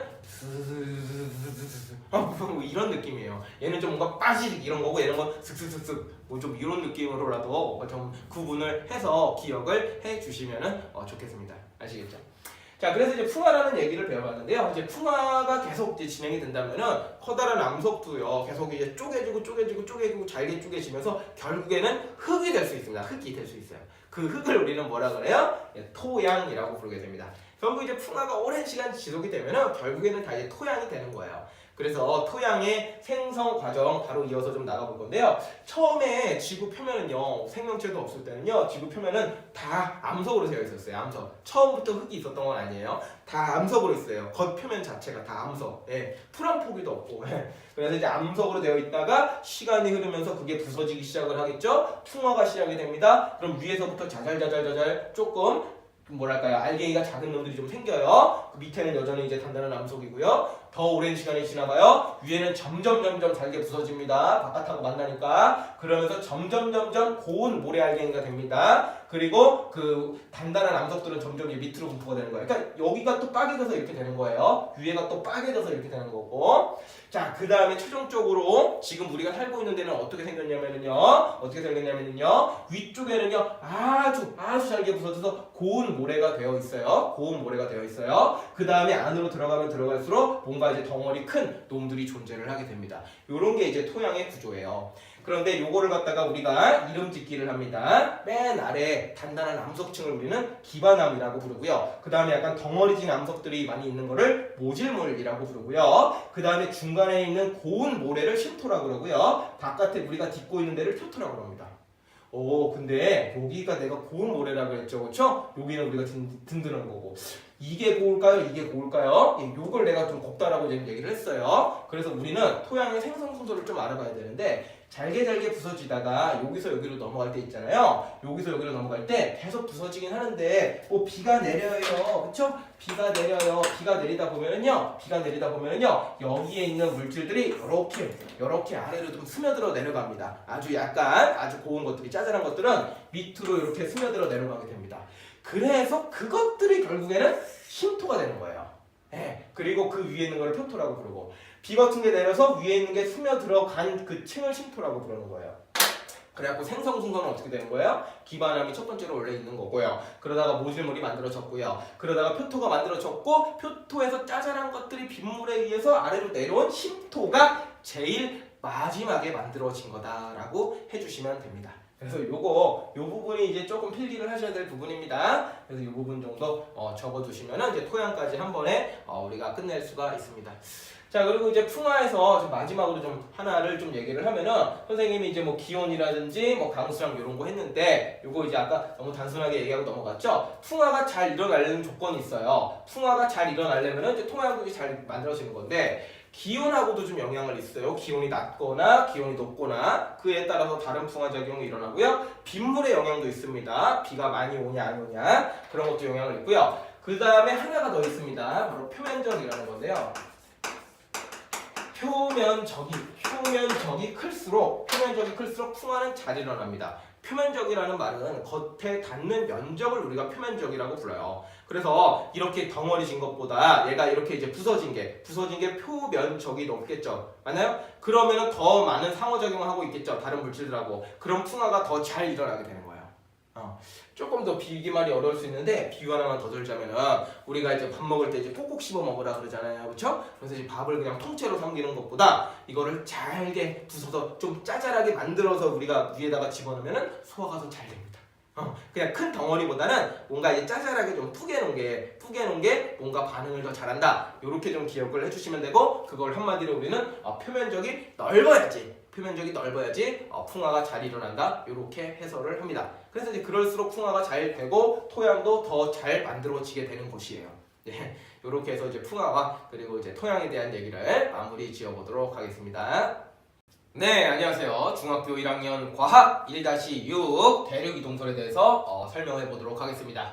자, 대륙이동설이라고 하는 것은요, 베게너가 이제 주장한 내용입니다. 이제 베게너라는 학자가 이제 대륙들이 지금은 이렇게 떨어져 있잖아요, 그렇죠? 근데 이 떨어져 있던 대륙들이 과거에는 이렇게 이제 하나로 합쳐져 있었다가 얘네들이 분리가 되면서 이렇게 됐다, 대륙이 이동했다, 이렇게 설명하는 이론을 우리가 이제 베게너의 대륙이동설이다라고 얘기를 하게 됩니다. 그렇죠? 근데 이제 뭐 괜히 이런 소리를 한 게 아니에요. 그리고 여러 가지 이제 뭐 증거 자료들이 있으니까 이런 주장을 한 거 아니겠습니까? 그렇죠? 그래서 첫 번째로 좀 살펴봐야 될 게 이런 거예요. 해안선의 일치라고 하는 건데요. 세계 지도를 이렇게 딱 보니까요. 남아메리카 대륙의 동해안의 해안선과 아프리카 대륙의 서해안의 해안선이 어때요? 기가 막히게 들어맞지 않습니까? 얘네들이 기가 막히게 요거하고 요게 기가 막히게 들어맞습니다. 마치 이제 퍼즐 조각이 원래 붙어 있다가 떨어진 것처럼.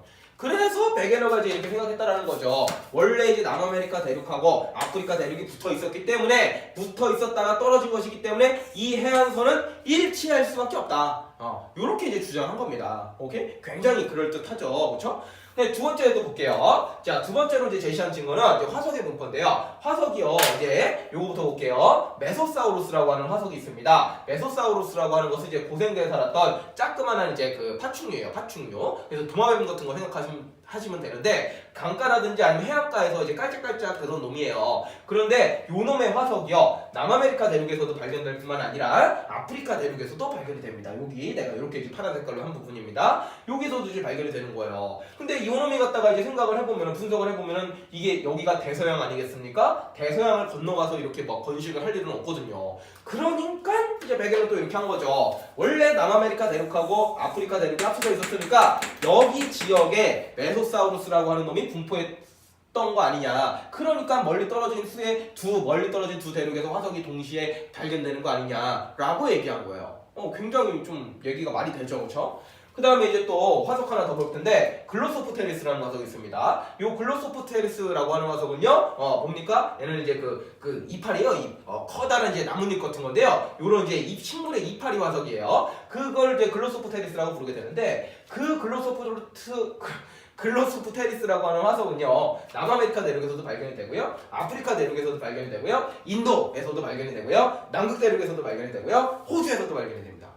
멀리 떨어진 여러 지역에서 이제 동시다발적으로 존재를 하게 되는데 이것도 대륙을 이제 붙여놓고 설명을 해보면 쉬워요. 남아메리카 대륙 여기에도 이제 글로소프테리스가 전성을 했고요. 이어져 있으니까 여기 라인도 같이 존재를 하는 거고, 요렇게 이제 그림을 그려보시면은요, 요 지역에서 지금 글로소프테리스 화석이 발견되거든요. 그러니까 이제 과거에는 만약에 얘네가 하나로 합쳐져 있다면은 식물들이 요렇게 이제 요 지역에 분포해 있다 말이 되잖아요, 그렇죠? 그렇기 때문에 이제 베게너는 과거엔 이렇게 붙어 있었다가 이제 얘네가 이동을 해가지고 이렇게 이제 떨어졌다라고 이제 주장을 하게 되는 거죠.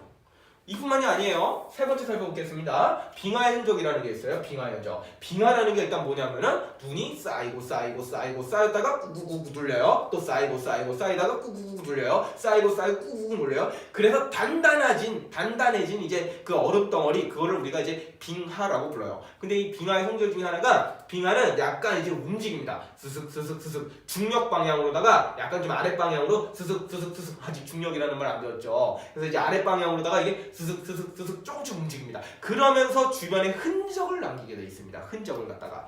그런데 이 빙하라는 게 지금 여러분들 어디 있다라고 생각을 합니까? 여기 이제 남극 대륙에 있다라고 생각을 하는 거 아니에요. 그렇죠? 근데 이 빙하의 흔적이 남아메리카 대륙에서도 있고요. 아프리카 대륙에도 있고요. 인도 대륙에도 있고요. 그리고 호주에도 있습니다. 이 빙하의 흔적이라는 곳이. 그러니까 과거에는 이제 여기도 좀 추웠다라는 뜻이에요. 근데 요것도 대륙을 합쳐놓고 보면은 쉽게 설명이 돼요. 남극 대륙을 중심으로 여기에서부터 빙하가 요렇게 이제 확장되던 시절에 그러면은 여기 전체 지역이 빙하 지대 아니었겠습니까? 그렇죠? 그러니까 이제 붙여놓고 이제 설명을 하면은 여러 멀리 떨어진 여러 대륙에서 발견되는 빙하의 흔적이 왜 생겼냐를 깔끔하게 설명을 할 수 있다라는 얘기입니다. 아시겠나요? 괜찮죠? 이런 내용이. 그 다음에 마지막으로 하나만 더 살펴보면요. 네 번째로는 산맥의 연속성이 있어요. 산맥이라는 건 이제 만들어지게 되는 겁니다. 그런 걸 조산운동이라고 하는데 그건 좀 너무 어려운 얘기니까 산맥이 이제 만들어질 수가 있습니다. 땅 같은 게 이제 붙어가지고 땅이 막 위로 솟구치고 막 그러면서요. 그런데 비슷한 산맥이 여기 북아메리카 지역하고요. 유라시아 대륙의 이쪽하고요. 아프리카 대륙 이쪽에 비슷한 산맥들이 이제 보이게 됩니다. 그래서 얘네들을 이제 붙여보게 되면은 같은 산맥이구나를 우리가 알 수가 있어요. 그 연속적으로 이제 산맥이라고 하는 것은 산들이 쭈르륵 형성이 된 거거든요. 그래서 요것도 이렇게 멀리 떨어진 두 대륙에 어떻게 산맥이 연속적일 수 있지? 를 어떻게 생각하는 거예요? 대륙을 합쳐넣어 보고 생각을 하는 거예요. 원래는 옛날에 여기가 이제 다 하나였으니까 요쪽 지역에 산맥이 한번 쫙 만들어지지 않았겠느냐? 그 다음에 분리가 됐으니까 지금처럼 여러 군데에서 산맥의 연속성을 보이지 않느냐? 라고 설명을 한 겁니다. 그래서 이러한 해안선의 일치, 화석의 분포, 빙하의 흔적, 산맥의 연속성을 토대로 해서 베게너가 생각한 거예요. 과거 먼 옛날에는 대륙이 이렇게 하나로 합쳐져 있었다가 뭔 일인지 모르겠지만 분리가 되면서 현재에 이르렀다.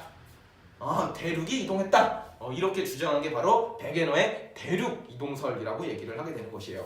그리고 과거에 하나로 합쳐져 있었던 초대륙, 이걸 초대륙이라고 부르거든요. 이 초대륙의 이름을 우리는 뭐라고 부르냐? 판게아라고 부릅니다. 판게아. 그래서 이 이름 좀 알아두시고요. 한 3억 년 전쯤의 상황이라고 생각하시면 돼요. 한 3억 년 전쯤에. 그래갖고 요 놈이 뭉쳐 있었다가 분리가 돼서 현재의 어떤 이제 대륙의 분포를 이루었다라고 하는 게 이제 베게너의 대륙 이동설입니다. 그래서 이제 참 깔끔하게 끝나면 좋은데 한 가지 이제 문제점이 뭐냐면은요. 베게너가 이제 이렇게 주장을 했어요. 뭐 증거가 사실은 뭐 더 있긴 합니다. 근데 어쨌든 간에 이렇게 주장을 했는데 인정을 받지 못합니다. 그 당시에는 인정을 받지 못해요. 슬픈 일이죠. 왜 그런 거 하니? 여러분들도 이제 상상하기 쉽지 않으실 겁니다. 지금 우리 뭐 대한민국에 살고 있죠. 뭐 아프리카, 미국은 저기 있고 뭐 유럽은 저기 있고 뭐 그런데 그놈들이 움직인다? 우리가 이 살고 있는 이 땅덩어리가 움직인다고요? 여러분들도 상상하기 힘들죠, 그렇죠? 납득하기 힘든 일이에요. 그럼 보여줘 이렇게 되잖아. 자, 움직이는 걸 보여줘. 아니면 어떻게 해서 이 큰 대륙들이 움직이는데? 라는 질문에 베게너가 답변을 하지 못합니다. 요거를 갖다가 이제 일부 이제 몇 가지 답변이 있긴 하지만 이제 납득시킬 만한 이제 다른 학자들을 납득시킬 만한 타당한 답변을 하지 못해요, 정확하게는. 그래서 결국에는 인정을 받지 못하는데 그런 걸 우리는 뭐라고 하냐면은 이 대륙 이동의 그 원동력, 대륙 이동할 수 있는 그 원동력, 그 힘의 근원, 그거를 정확하게 이제 사람들한테 이제 납득시키지 못했기 때문에 설명하지 못했기 때문에 결국에는 이제 인정을 받지 못해요. 굉장히 그럴듯하지만 이제 과학에서는 이제 증거가 좀 명확하게 필요합니다. 그래서 슬픈 얘기지만 그래서 좀 인정을 받지 못했다라는 것도 좀 기억을 해주시고 베게너의 대륙 이동설은 이렇게 좀 그림 두 개로 기억을 해주시면 되겠습니다. 지금은 사실 맞아요. 지금은 결국에는 이제 증거가 결국에는 다 찾아냈죠. 왜 이게 이동하는지 다 찾아냈죠. 그래서 우리가 그 얘기는 조금 다음 시간에 할 거고요. 증거는 지금 찾아냈으니까 이거 배우는 거예요. 그렇죠? 그래서 이제 과거에는 합쳐져 있었다가 얘네가 이제 분리된 이러한 이제 이론을 갖다가 베게너의 대륙이동설이라고 부르더라. 그렇지만 베게너 씨는 그 원동력을 설명을 제대로 못했더라. 이렇게 여러분들은 학습해 주시면 좋겠습니다. 그리고 이것이 이제 왜 움직였는지는 다음 시간에 살펴보도록 하겠습니다. 여기까지 할게요. 네, 안녕하세요. 중학교 1학년 과학 1-7 판구조론에 대해서 설명해 보도록 하겠습니다. 예, 그래서 판구조론이라고 하는 말을 이제 했는데 이제 지난 시간에 이어서 우리가 이제 베게너의 이제 대륙이동설 요 얘기를 해봤잖아요, 그렇죠? 그래서 이제 요 얘기부터 다시 시작을 하면서 판구조론이 뭔지 좀 설명을 해보도록 하겠습니다.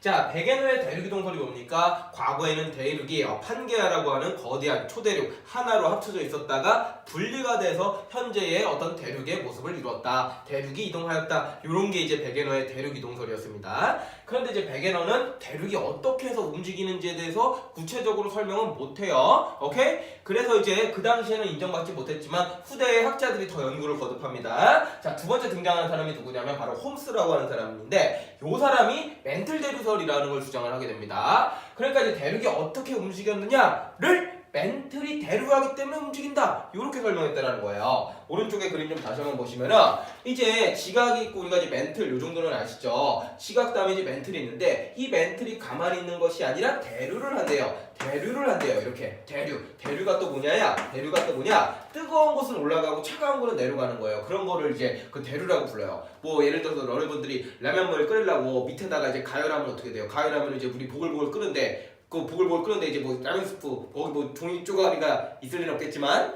종이 쪼가리가 있다고 생각하면 종이 쪼가리가 막 그 밑에서는 막 올라가고 위에 있는 거는 내려가고 막 돌고 돌죠. 요런 거를 이제 대류한다라 그래요. 다시 한번 뜨거운 건 올라가고 차가운 건 내려가요. 1도차 때문에 요렇게 이제 도는 거를 대류한다라 그러는데 이 멘틀이 대류를 한다라고 이제 주장을 합니다. 누가? 홈스가. 예, 그거를 우리가 이제 홈스의 멘틀 대류설이라고 하는데 이 멘틀의 대류 때문에 그 위에 있는 대륙들이 또는 뭐 지각들이 이동할 수 있다. 이렇게 주장을 하게 됩니다. 이거를 우리는 홈스의 멘틀 대류설이라고 불러요. 그러니까 이제 베게너가 설명을 하지 못했던 이 대륙 이동의 그 원동력을 설명하기 위한 이론이죠.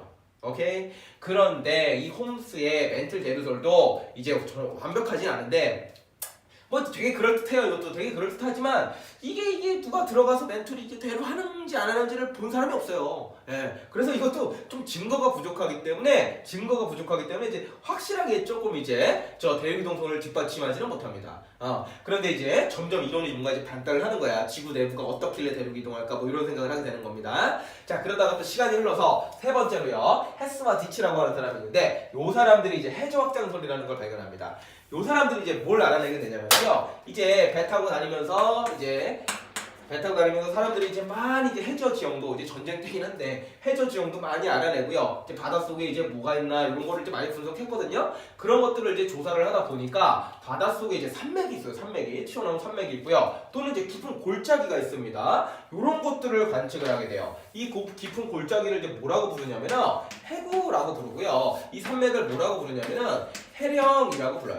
그래갖고 이제 뭐 요 근처에 그 지각의 이제 연령대도 분석을 해보고 뭐 태종대 두께도 분류를 해보고 어쨌든 간에 분석을 하다 보니까 이제 뭘 알아낸 거예요? 이 해령 주변에서는 좌우로 땅덩어리가 이동한다라는 걸 알아냈고요. 그 다음에 해구에서는 땅덩어리가 하나 밑으로 들어간다라고 이제 얘기를 하는 거야. 요건 대륙 지각이었죠. 요거는 이제 그 해양 지각이었단 말이에요. 근데 이제 대륙 지각보다는 해양 지각이 밀도가 크니까 얘가 이제 밑으로 들어간다. 요런 거를 얘네들은 이걸 이제 발견을 하게 된 거야. 구체적인 증거입니다. 어딘가 뭔가 새로운 지각이 막 생성되는 곳, 그리고 지각이 막 소멸되는 곳, 이런 구체적인 증거를 찾아냈다는 겁니다. 그러면서 발표한 이론이 이제 헤스와 디처의 해저 확장설입니다. 그러니까 이제 이거랑도 이제 연결이 되죠. 멘틀이 이렇게 대류를 하기 때문에 멘틀 대류가 상승하는 곳에서는 얘네 땅덩어리가 멀어지고 멘틀 대류가 여기 또 하강한다 그래요. 하강하는 곳은 이제 땅덩어리가 이제 지구 깊은 곳으로 들어가고 이런 식으로 이제 설명을 하게 됩니다. 그래서 이제 1년에 대륙이동설, 멘틀 대류설, 헤스와 디치의 해조확장설까지 이제 종합을 해가지고 이제 지구과학자들이 정립을 하게 돼요. 이 땅덩어리들의 운동에 대해서 정립을 하게 돼요. 그걸 우리는 판구조론이라고 부르게 됩니다. 근데 갑자기 이제 판이라는 말이 등장하는데 이게 이제 또 어떻게 등장을 하냐면 땅덩어리 움직임을 잘 살펴보니까 멘틀 대류 때문에 지각만 움직이는 게 아니라 상부 멘틀도 같이 움직인다라는 걸 알아냅니다. 그래서 우리는요 여기까지 여기 노란 색깔까지 선생님이 한 데까지가 한 지하 한 100km 정도 되거든요. 지하 100km 되거든요. 여기 덩어리까지 같이 움직인다라는 걸 알아내요. 지각과 상부 멘틀 일부래요. 그리고 여기를 통째로 이제 뭐라고 부르냐? 판이라고 부릅니다. 한 글자로 판이라고 부릅니다. 그래서 멘틀 대류 때문에 이 판이 이동하는 거예요. 그러니까 그 판에 속해 있는 이 대륙들이 같이 움직일 수밖에 없지 않겠느냐. 그러니까 드디어 대륙이 이동한다는 것을 설명을 할 수 있게 된 겁니다. 좀 이제 구체적이죠. 중학교 1학년에서는 이제 이 정도까지는 안 나와요, 사실은. 근데 이제 궁금할까봐 설명을 해드린 거예요. 대륙 동설 해서 요거는 이제 대략적으로 이제 멘틀 대류설 요 정도만 좀 기억하시고요. 대략적으로 쭉쭉쭉쭉 가서 결국 뭐 여러 학자들이 연구를 해가지고 결국에는 이제 지각과 그리고 이제 상부 멘틀이 움직인다라는 이제 이 판 구조론으로 결국에는 대륙이 이동하는 거를 그냥 설명을 했구나. 이 정도로 기억해 주시면 되겠고요. 판이라고 하는 것이 어디를 지칭하는 용어인지를 좀 기억을 하셔야 됩니다. 그래서 이제 조금 더 나누면은 이 대륙 지각하고 거기 밑에 있는 이제 상부 멘틀까지 포함한 거를 우리가 대륙판이라고 얘기를 하고요. 그 다음에 이제 해양 지각하고 상부 멘틀, 그 밑에 있는 상부 멘틀을 포함한 용어를 우리가 해양판 이렇게 좀 얘기를 하게 됩니다. 그래서 이제 정확하게 이제 판이 움직이는 거예요. 지각만 움직이는 게 아니라 이 판이라고 하는 게 움직이게 됩니다. 그걸 우리가 이제 판 구조론이라고 얘기를 하게 되는 거죠. 오케이. 자, 그 다음에 결국에는 이제 판들이 이제 어떻게 생겼는지를 좀 알아봤어요. 뭐 이렇게 벌어지는 데도 있고, 뭐 이렇게 충돌하는 데도 있고, 뭐 등등 비껴가는 데도 있고, 여러 가지가 있는데, 결국에는 지구에는 이제 이런 식으로 10여 개의 크고 작은 판으로 10여 개의 크고 작은 판으로 이루어져 있다라는 거를 이제 알아내게 됩니다. 그래서 우리가 이제 지구라는 거를 이제 여러 가지 이제 좀 거다란 이제 그 돌덩어리, 그러니까 암석 덩어리 하나로 이루어져 있는 것이 아니라 여러 가지 크고 작은 10여 개의 판으로 퍼즐 조각처럼 연결되어 있다. 그리고 이 판들은 아래쪽에서 이제 끊임없이 멘틀이 이제 대류를 하고 있기 때문에 이 멘틀 대류 때문에 얘네가 조금 스무스하게 움직이고 있다. 그리고 얘네들이 뭐 이제 충돌하는 것도 있고 벌어지는 것도 있고 비껴가고 있는 것도 있는데 그런 거를 이제 판의 경계라고 부릅니다. 그거는 이제 좀 다음 시간에 좀 살펴보시고요. 지구라는 것이 크고 작은 여기 판하고 썼네요. 크고 작은 10여 개의 판으로 이루어져 있다. 이런 식으로 이제 생각해 주시면 되겠습니다. 그래서 멘틀 대류설, 요걸 좀 하나 좀 기억해 주시고요. 그러니까 백에노 이제 대륙 이동설부터 해서 쭈루룩 이제 스토리가 여기까지 연결이 되는 거예요. 아시겠나요? 그래서 잘 기억해 주시기 바랍니다. 수업은 여기까지 하도록 하죠. 네, 안녕하세요. 중학교 1학년 과학 1-8 판의 경계와 그리고 지진, 화산활동에 대한 내용을 설명해 보도록 하겠습니다.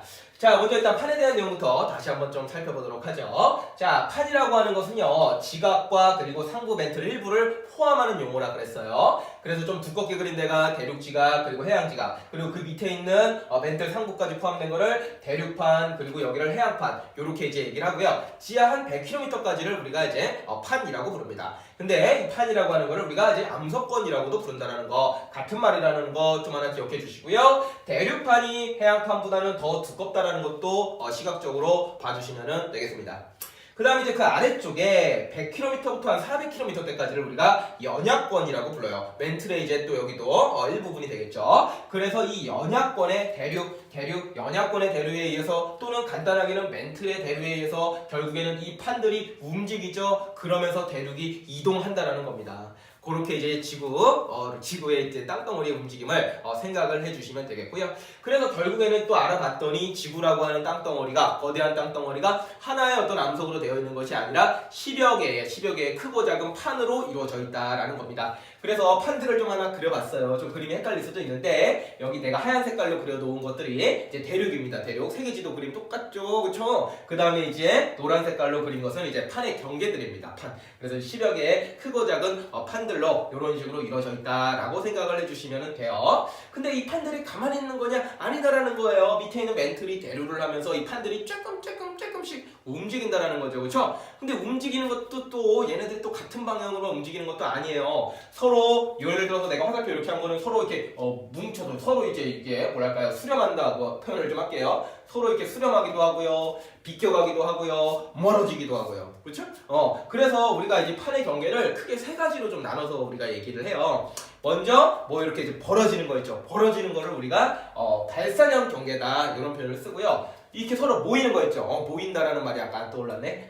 모이는 거 있죠. 이렇게 이제 모이는 거를 우리가 수렴형 경계다 이렇게 좀 얘기를 해요. 그 다음에 요거는 이제 비껴가는 거, 비껴가는 거 요런 거는 우리가 보존형 경계다 이렇게 얘기를 하게 됩니다. 그래서 발산형 경계, 수렴형 경계, 보존형 경계 세 개로 나눠볼 수 있다는 거 좀 기억을 좀 해주시고요. 자, 그 다음에 이 판들이 끊임없이 움직입니다. 그러면 이 판의 경계에서 얘네가 멀어지기도 하고 붙기도 하고 비껴가기도 하는데 일이 일어나겠죠, 그렇죠? 무슨 일이 일어날까요? 이 땅덩어리들이 뿌지지직 해요. 그럼 무슨 일이 일어날까요? 예, 여기 써있죠. 바로 지진 활동하고 화산 활동이 일어나게 되는 거예요. 그런 데서 아시겠나요? 자, 그럼 일단 지진이 뭔지 좀 살펴볼게요. 지진이라고 하는 것은요, 땅들이 꾸깃꾸깃, 예를 들어서 꾸깃꾸깃 하다가 우지끈 하는 거예요. 우지끈 하는 거예요. 우지끈 하면 땅이 떨려요. 그렇죠? 이게 만약에 보세요. 땅이 꾹꾹꾹꾹 우지끈 떨리죠? 맞아요. 연필 같은 거 부러뜨려 보세요. 나무젓가락 같은 거 부러뜨려 보세요. 순간적으로 떨림이 있을 거예요, 손에. 알겠나요? 그 느낌. 그 느낌이 바로 이제 땅에서 일어나면은 지진이 되는 겁니다. 지진. 그래서 여기서 우지끈하게 되면은 그 흔들림이, 그 떨림이 쭉, 좀 어려운 말이지만 파동의 형태로. 파동은 우리가 1학년 뒤에서 배워요. 파동의 형태로 꿀렁꿀렁하는 게 파동이에요. 꿀렁꿀렁하는 형태로 쫙 전달이 됩니다.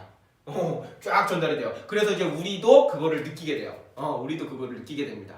그래서 일단은 용어를 좀 설명할게요. 지진의 시작 포인트 있죠. 거기를 우리는 진원이라고 부르고요. 이 진원에서 수직으로, 지표로다가 수직으로 선을 그은 요 포인트를 우리는 진앙이라고 부르게 됩니다.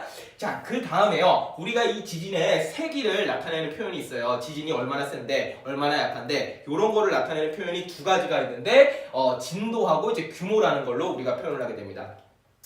자, 먼저 이 규모라고 하는 것은요, 이 진원에서 방출한 이 지진의 에너지 양, 지진의 그 에너지 총량을 의미하는 겁니다. 그래서 예를 들어 이제 규모는 뭐 7이다, 뭐 이런 표현을 쓰게 돼요. 아니면 뭐 6이다, 9다, 5.8이다, 뭐 이런 표현을 쓰게 되는데, 그것은 여기에 에너지 방출량을 의미하기 때문에 A 지역이나 B 지역이나 둘 다 동일하게 측정이 됩니다.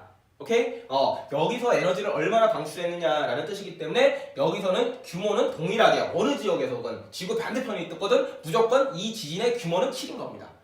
이렇게 좀 하나 기억해 주시고요. 두 번째로는 진도라는 말이 있어요. 진도라는 말이 있는데, 진도는 일단은 우리가 이걸 로마자라고 해요. 로마자. 주로 이제 로마자로 이제 표현을 하게 되는 것이고, 진도는 그 지역에 있는 사람이 느끼는 피해 정도, 그 지역에 있는 사람들이 실질적으로 체감하는 정도를 수치화한 겁니다. 그래가지고 당연히 여기서 지진이 시작했다고 하면은요, A가 B보다 가깝잖아요. B보다 A가 가깝잖아요. 그럼 A가 느끼는 그 피해 정도, 체감하는 정도가 크겠죠. A가. 그래서 A의 진도는 뭐 예를 들어 6이라고 표현을 했다라면은 B는 그거보다 약하겠죠. 그럼 B는 3이라고 표현할 수 있다는 거예요. 그러니까 진원으로부터 멀면 멀수록 진도는 약해집니다. 가까우면 가까울수록 진도는 강해져요.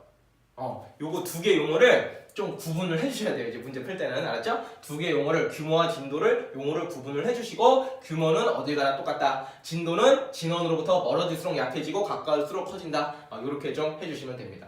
그 다음에 뭐 피해 뭐 이런 내용들이 있는데, 지진 나면은 힘들죠, 그쵸? 지진 나면은 뭐 건물도 붕괴져요, 도로도 붕괴돼요, 사람도 다칠 수가 있어요, 그쵸? 그래서 우리 경제 그리고 산업에 막대한 피해를 입힙니다. 그래서 이제 여러분들이 사실은 여기서 중요하게 좀 캐치하셔야 되는 건 뭐예요? 학교에서도 이제 하시겠지만 저런 거 하셔야죠. 지진 대피 훈련. 지진 나면 어떡합니까? 지진 나면 일단은 뭐부터 해야 돼요? 일단은 뭐부터 해요? 책상 밑으로 쑥. 안 보이죠? 책상 밑으로 쑥 들어가야 돼요. 그렇죠? 왜? 뭘 보여야 돼요? 이 머리를 보호해야 되기 때문입니다. 아시겠나요? 머리 보호하기 위해서 쑥 들어갔다가 그 다음에 어떻게 돼요? 계속 하루 종일 들어가 있으면 안 되죠. 그렇죠? 쑥 들어가 있다가 조금 잠잠해지면은 어떻게 해야 돼요? 가방하고 핸드폰 챙기고 시간 없으면 안 챙겨도 돼요. 일단 핸드폰은 그래도 챙겨요. 엄마한테 전화해야 되니까. 그래갖고 이제 부모님한테 전화해야 되니까. 그래서 이제 딱 핸드폰 챙기고 가방도 챙기는 게 좋아요. 챙긴 다음에 가방을 머리에 이고 탈출해야죠. 그쵸? 어디로? 엘리베이터로? 아니 계단으로 재빠르게 내려가세요. 무조건 피하세요. 빠르게. 알았나요? 그렇게 해서 빨리 도망가시고요. 그 다음에 밖에 나왔어. 그럼 이제 건물 옆에 이제 뭐 이렇게 있어야 돼요? 안돼 간판 떨어지면 간판 머리 맞아도 큰일 나는 거예요. 그렇기 때문에 걸고 어디로 가야 돼요? 넓은 공터로 가셔야죠. 그쵸? 훈련 좀 하시죠. 훈련할 때 이거 진지하게 좀 하세요. 알았어요? 중요한 일입니다. 그래서 이제 여러분들이 이제 배우신 대로 잘 훈련하는 게 사실은 여기서 여러분들이 조금 진짜로 좀 가져가야 될 내용입니다. 아시겠죠? 그 정도로 마무리하고요. 그 다음에 이제 화산활동이라는 것도 좀 설명을 해볼게요. 화산활동이라고 하는 것은 이제 지하 깊은 곳에 있는 마그마가 이제 뻥 하고 이제 터져 나오는 걸 이제 우리가 이제 화산활동이라고 불러요. 그래서 이제 뻥 하고 튀어나올 수도 있지만 뭐 이제 스멀스멀 나올 수도 있긴 합니다. 어쨌든 간에 마그마가 튀어나오는 건데 크게 세 가지가 나와요. 기체, 고체, 액체. 고액기 요거 세 개 나온다라는 거예요. 기체로는 뭐가 많이 나와요? 수증기가 제일 많이 나옵니다. 그 다음 이제 이산화탄소 기체도 나오고요. 여러 가지 이제 조금 안 좋은 기체들이 좀 나와요. 그 다음에 고체 성분도 나옵니다. 고체 성분을 이제 하나 기억하셔야죠. 누구? 화산재. 화산재는 고체예요. 그쵸? 재 같은 거란 말이야. 우리 눈에 보이잖아요. 그쵸? 근데 이놈들이 또 이제 하늘에 좀 오래 떠 있으면 좀 안 좋아요. 햇빛 가리면 밑에 있는 사람들이 살기가 힘듭니다. 식물도 살기 힘들고요. 자, 그 다음에 이제 액체 성분은 뭔지 안다. 그쵸? 나왔어요. 쭉 흘러요. 뭐예요 이거? 용암입니다. 용암. 그쵸? 용암. 그래서 이제 이런 게 나오면 어떻게 되겠어요? 야! 도망가야 돼요. 그쵸? 도망가야 됩니다. 그래서 빨리 대피를 하시기 바랍니다. 요거 훈련은 뭐 별로 하신 적이 없죠. 그쵸? 자, 그래갖고 어쨌든 간에 이런 식으로 이제 화산활동도 있다라는 거 알아두시고, 화산활동은 이제 뭐 피해와 이제 그 이론 좀 두 개다가 있는데, 뭐 피해는 당연히 이제 건물도 파괴되고 집 불나고, 그 다음에 뭐 사람들도 피해를 입고, 그 다음에 뭐 화산재 같은 거 많이 나오면 햇빛 가리니까 또 힘들고 뭐 그런 게 있어요. 근데 이제 도움이 되는 점을 좀 우리가 생각을 해보면은 이제 마그마 화산활동이 일어나는 거 아래쪽에서도 일어날 수 있거든요. 그럼 그 지역을 우리가 이제 관광자원으로서 활용할 수 있죠. 뭐 온천, 온천도 만들 수 있습니다. 또는 이제 지열 발전이라고 그래가지고 땅에 있는 열을 이용해서 우리가 이제 전기 에너지를 생산할 수 있거든요. 그런 걸 지열 발전이라고 하고, 그 다음에 뭐 화산재 같은 게 이제 결국엔 땅에 떨어지거든요. 땅에 떨어지면은 이제 그 화산재라는 게 그 지구 내부에 있는 물질들이 올라온 것이기 때문에 결국에는 토양을 또 비옥하게 해주는 그런 효과도 기대해 볼 수가 있습니다. 그래서 어쨌든 간에 잠깐 다시 돌아와서 이 판의 경계에서 이 판들이 움직이니까 지진 활동이나 화산 활동이 많이 일어난다는 겁니다. 알겠나요? 그래서 그거를 좀 대략적으로 표현해 보면은 먼저 지진 활동은 선생님이 파란 색깔로 한번 표현해 보겠습니다. 지진 활동은 이런 데서 일어나요. 이런 데서 일어나요. 이런 데서 일어나요. 지금 제가 뭐 하고 있어요? 다 하고 있죠, 그렇죠? 거의 모든 판의 경계에서는 지진 활동은 다 일어납니다. 그렇게 좀 생각을 해주세요. 자, 그 다음에 화산 활동은 어떠냐? 화산 활동 한번 색칠해 또 해볼게요. 화산 활동은 어떤데? 이런데,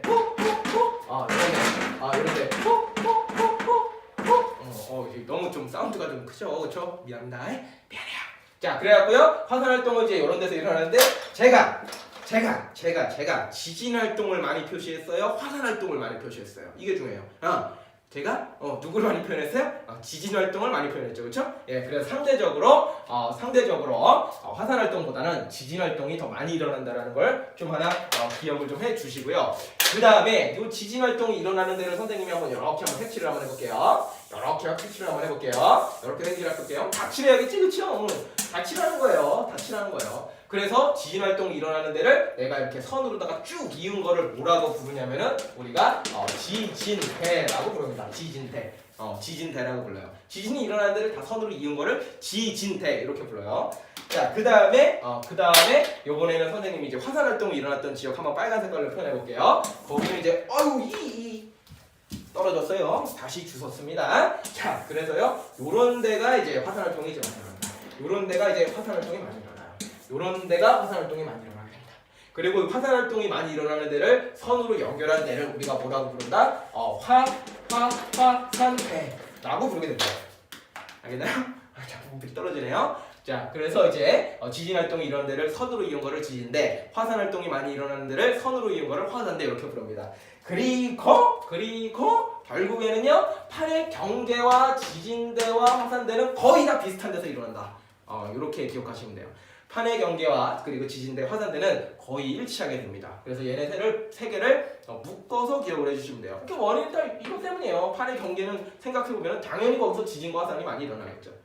근데 이거 100% 일치한다고 하면 안 되고요. 항상 거의 일치한다고 해야 돼요. 거의 일치한다. 아닌 곳도 있기 때문이에요. 뭐 예를 들어서 이런 데도 이제 화산 활동 막 일어나기도 해요. 이런 데도 화산 활동 일어나기도 한단 말이에요. 아닌 데도 있기 때문에 거의 일치한다. 좀 이렇게 좀 생각을 해 주시면 되겠고, 화산대보다는 이제 지진대가 더 많이 분포되어 있다. 그 정도 생각해 주시면 되고, 주요 지진대, 화산대가 이제 어디냐면은 일단 이건 그냥 얘기만 할게요. 요 지역이에요, 요 지역. 주요가 여기에요. 여기를 좀 한번 봐주세요. 여기, 오케이? 여기 바다 무슨 바다입니까? 태평양입니다. 태평양, 그렇죠? 그래서 이쪽 지역에서 특히나 화산 활동하고 지진 활동이 많이 일어납니다. 한 해에 일어나는 지진 화산 활동의 한 80%는 다 여기서 일어나요. 그래서 우리는 여기를 별명을 뭐라고 불러요? 뭐처럼 불렀어요? 선생님이 고리처럼 불렀죠? 근데 무서운 고리예요. 무슨 고리? 불의 고리. 무섭죠. 무서운 거예요. 이거 무서운 거예요. 그렇죠? 그래서 이제 불의 고리라고 우리가 부르게 되고, 불의 고리 끝자락에 사실은 일본이 있죠. 그렇죠? 일본에 그래서 화산 지진 많이 일어나고요. 우리나라도 그렇게 안전한 건 아니에요. 알겠나요? 그래서 불의 고리라고도 부르고요. 이건 별명이고, 전문 용어로는 뭐라고 부르냐면은 말로만 할게요. 이건 책에 써 있으니까 환태평양 화산대 지진대 이렇게 좀 얘기를 하게 되고요. 그 다음에 또 하나가 이제 이쪽 라인인데요. 여기에 이제 히말라야 산맥이 있고 암프스 산맥이 있거든요. 그래서 여기는 알프스 히말라야 화산대 지진대 이런 식으로 우리가 표현을 하게 되고, 그 다음에 또 여기 한번 보실게요. 여기 무슨 바다예요? 대서양입니다. 여기 대서양 지역에서도 이제 지진 활동이 좀 많이 일어나거든요. 화산도 좀 일어나고, 그래서 여기는 대서양 중앙 해령 화산대 지진대 이렇게 얘기를 하게 됩니다. 대서양 중앙 해령, 좀 어려운 말 나왔다. 일단 대서양이고 중앙이고 대서양이 중앙이에요. 해령은 바닷속에 있는 산맥이라는 뜻입니다. 여기 바다예요. 바닷속에 산맥이 있어요. 거기서 막 마구마구 나오고 맨날 지진 나고 그럽니다. 그런 거라서 세 군데 좀 이름 좀 익혀주시면 되겠습니다. 오케이?